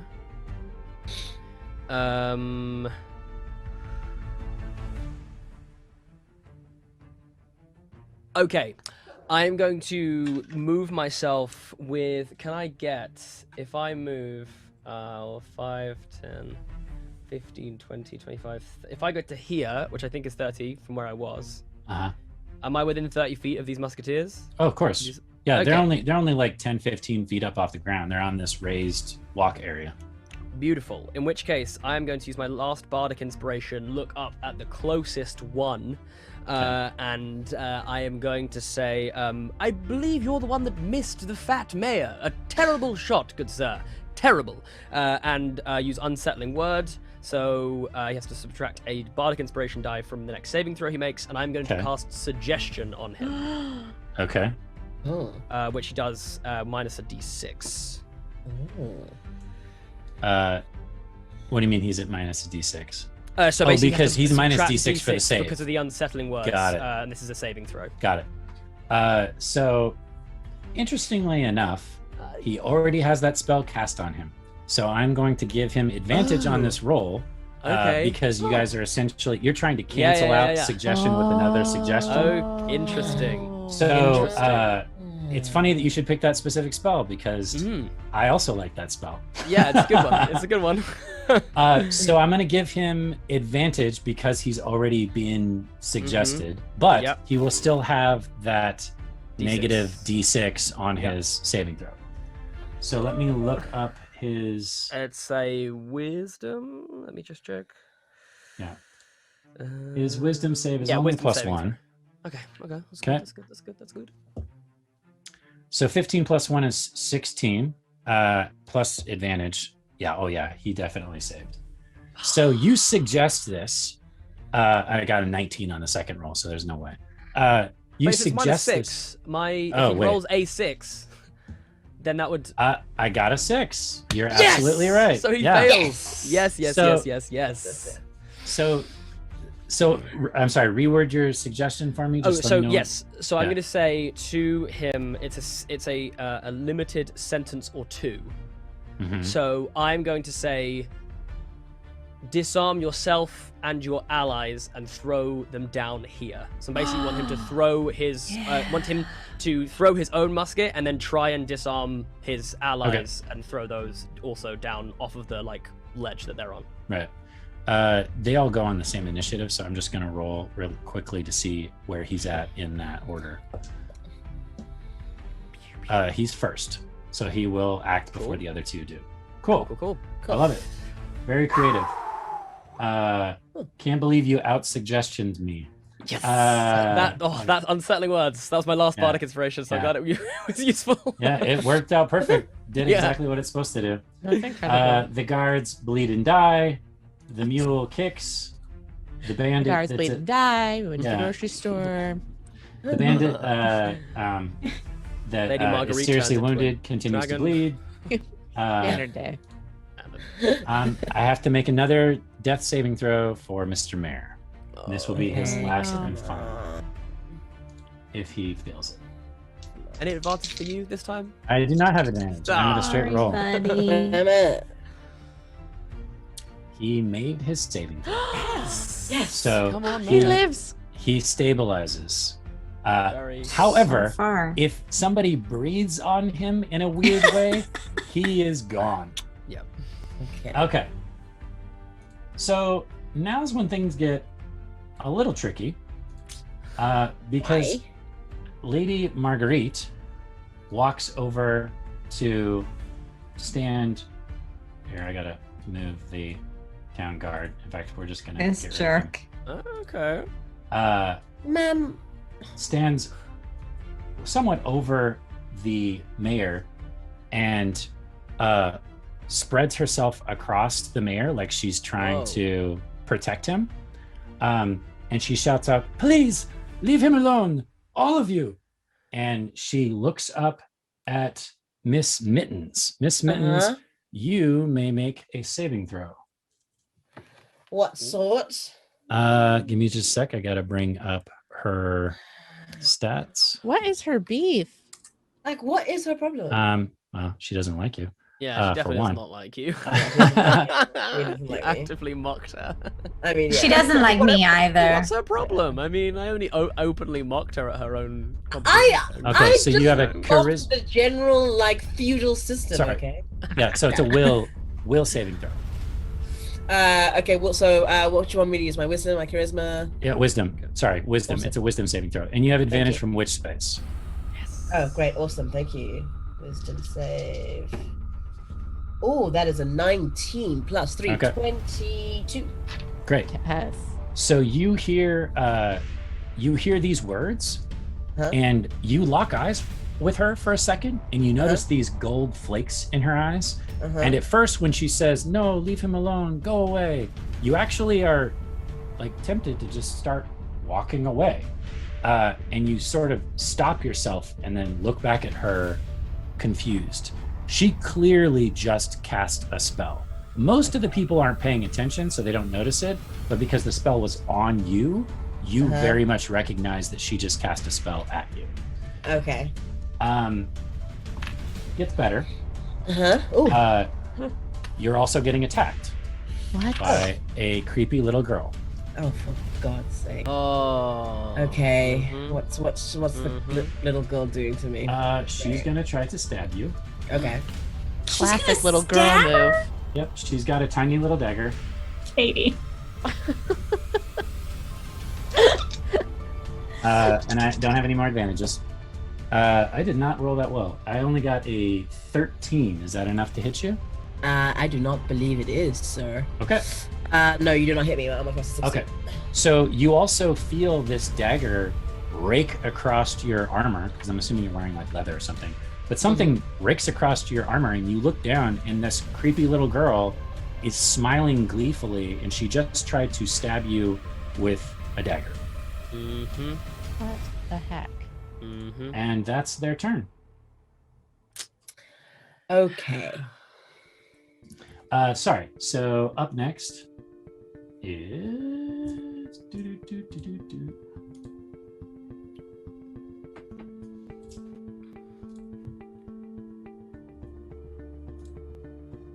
I think I lost my initiative order. Is it Hotspur? Yes. I think No. It was, no, yeah, No. it was. Did I just no? Because No, it was not. Layla, right? It'd be Otter, no? I laughed. Last. No, it wasn't No, it me. wasn't I Layla's was turn. attacked. It was my turn. Oh. Yeah. So sorry, you guys. I think I just lost okay. the initiative order, which sucks. That's what I use. That's what I get for using the campaign tracker. Okay. So here's what we're gonna do, because I think I remember the initiative order for the most part. Up at the top was 23. Layla Mittens. Layla. Thank you. And then Cece and Elodie both had 19s. Right. But And Kaylee had a 20. Right. What's the red brim? Hotspur. He went. Hotspur went before. Yeah, he went Hotspur was a after 23. Layla. Yeah. Yeah. Like a 25 or something. Like that. Right. And then actually, you know what? It's 9:43. I think by the time I get a track of the initiative, we're gonna be close to the end of the show. So now would be a great time for us to leave it on a cliffhanger. Oh, Yeah. Trish. Yeah. So things are intense. In fact, the last moment is going to be you looking down, Miss Mittens, at this little girl and her laughing gleefully as she looks like she's continuing to anoint this dagger with something. Like she's got a little vial that she's pouring out onto the Oh, dagger. no. Yeah. She's no joke. Thanks to Fitz telling me that he had a nemesis in the wings. So it's all about the nemesis. Wow. Thanks so much, you guys. This has been great. Thank you. I've had an absolute blast. I cannot believe how much of troopers the two UK folks are. I absolutely love it. So we will pick this up next week in the middle of this combat. I'll get back in the swing of things with initiative. Sorry about that. But that being said, we do always end our show with a little extra special gift where tonight, because we have 3 guests and I don't want to throw them under the bus, I'm going to have Jess and Katie read the names of the Team Force of Good and Team Force of Evil in a stylistic choice of the patrons. Once again, if you're a Patreon member, you can make a suggestion for how you'd like the credits to be read at the end of the show. And in this case, the credits are Team Force of Good and Team Force of Evil.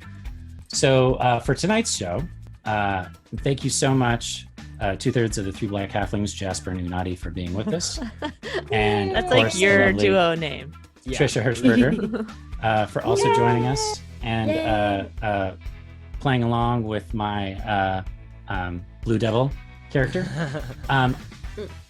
Tonight's credits are going to be read. Team Force of Good is going to be read as a cooking, baking show where the two hosts discuss ingredients in a cake or a special dish, aka Julia Childs. Child's classic. Did Force of Good or Force of Evil win Oh, tonight? thank you for asking. That is a great question. So going over to That is the question. Are we fighting a worse monster, or are we gonna level up? that is a great question. Let me refresh real quick to make sure that I got everything. Come on. Please. Team Force of Good is winning with 67%, and Team Force of Evil at 33%. Yes. So all of you get to level up your Leveling characters up, between baby. now and A which is going to be mid-fight great level because you're in up? the middle of a fight. Yeah, thanks for that. Lily. Thanks so much. Yeah. Thank you. I'm doing it right now. Okay, so you said that Me. this is ingredients in a baking contest. You're baking a cake. It's Baking a a cooking cake. show. Cooking It's a show. cooking show. You're baking a cake, like the Great British Bake Off or something along those lines, where you're the two hosts discussing this dish. All right. Well, right here.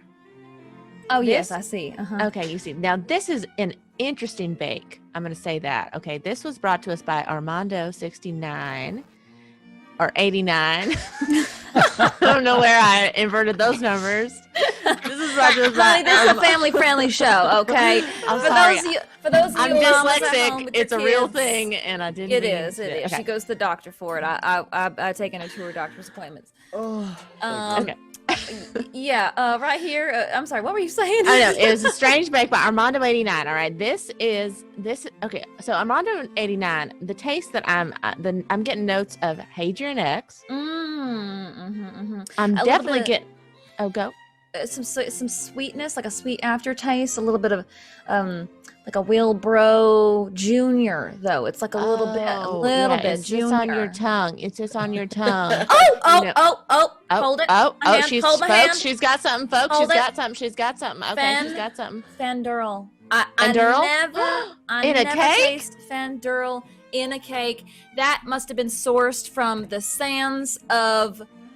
Oh, IR Mukau. I think that's the only place oh. you can get it. Absolutely. How are they shipping it in? My goodness. No, just this a reminds whim.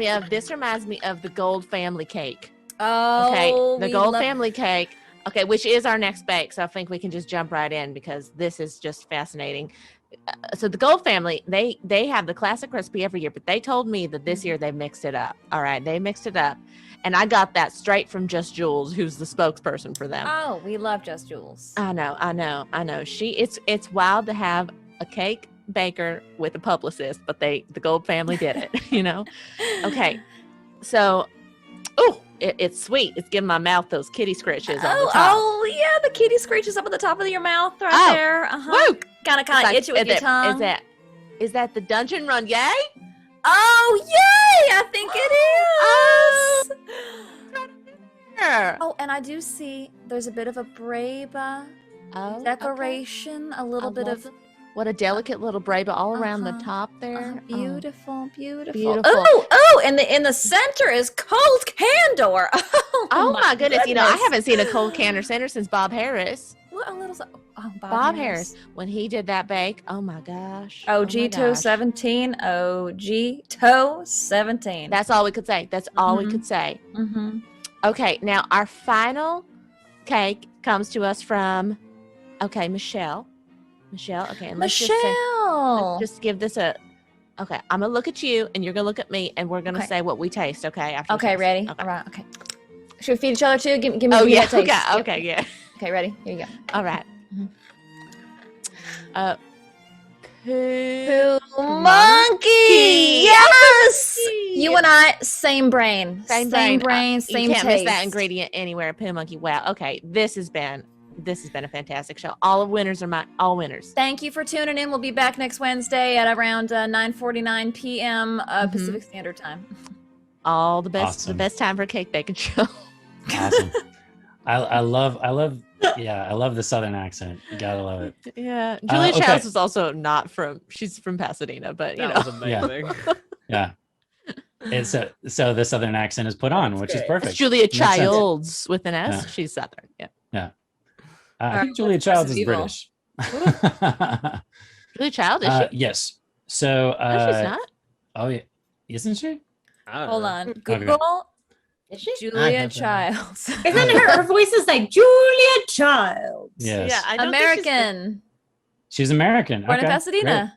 great. Awesome. Died in Montecito, California. Beautiful. Oh wow, what a Okay, so Team Force of Evil, and feel free to jump in. I realize this is super silly, you guys, but Jasper, Nadi, feel free, Trisha, feel free to jump into this if you want. So this last one, do you guys have the list? Yeah. No. Okay, good. Oh, oh them? here. It's in the Oh, chat. Oh. I will send it. Okay. I will send it. So while she's putting that in the chat, you can open up the list. Force of Evil are angst-ridden teens who all got grounded, and they're on the phone in the bathroom while doing their nails or talking gossip about their friends about what just happened. So you're all angsty teens that got grounded and are on like a 6-way call or whatever. Kelly, I think Yeah? I'm nuts. But like, did Shiny 8-Bit Boo like flirt with the teacher or what? Ew. Ew, know. so great. But she's like always so down to clown. Like, You're right, but she's also, I don't know. You're right. I just feel like Forest Elf 86, like, is the only one who can get away with flirting with the teacher, you know? but like I think that like the Carson, like that's why I can't even focus in PE. Like he could like Oh, The Carson so is cute, right? so cute. But honestly, you know who I want to ask me to prom?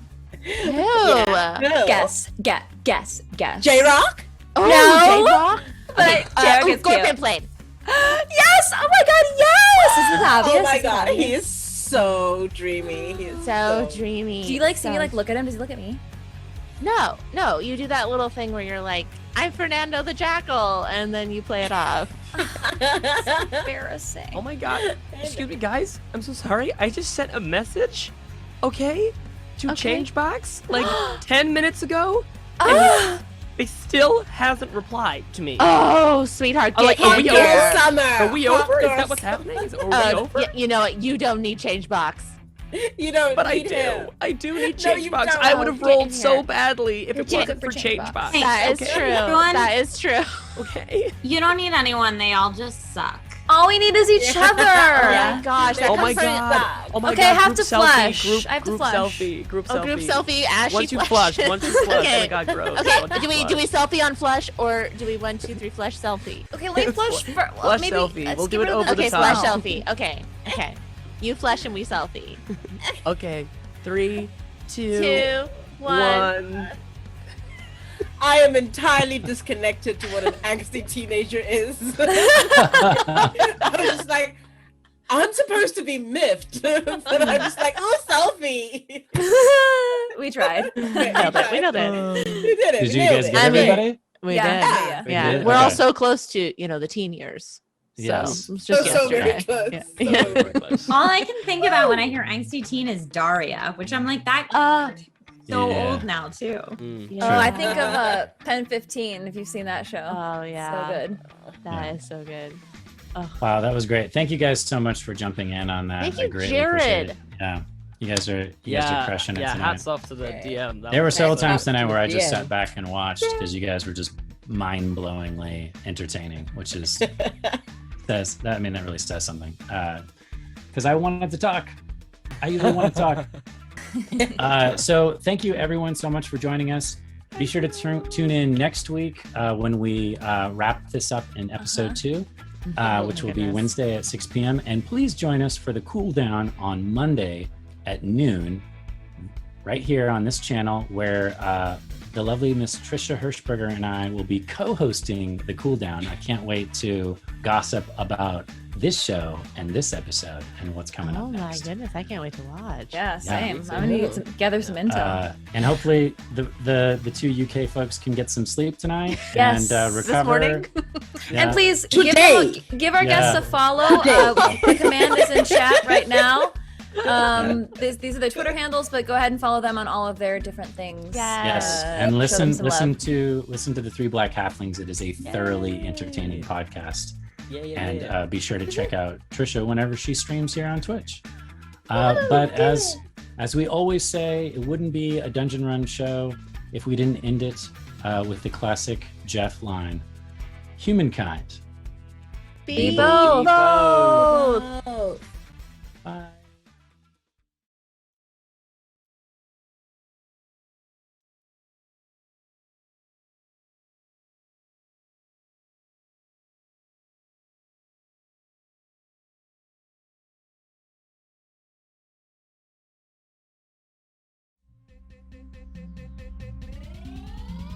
As a simple dungeon run.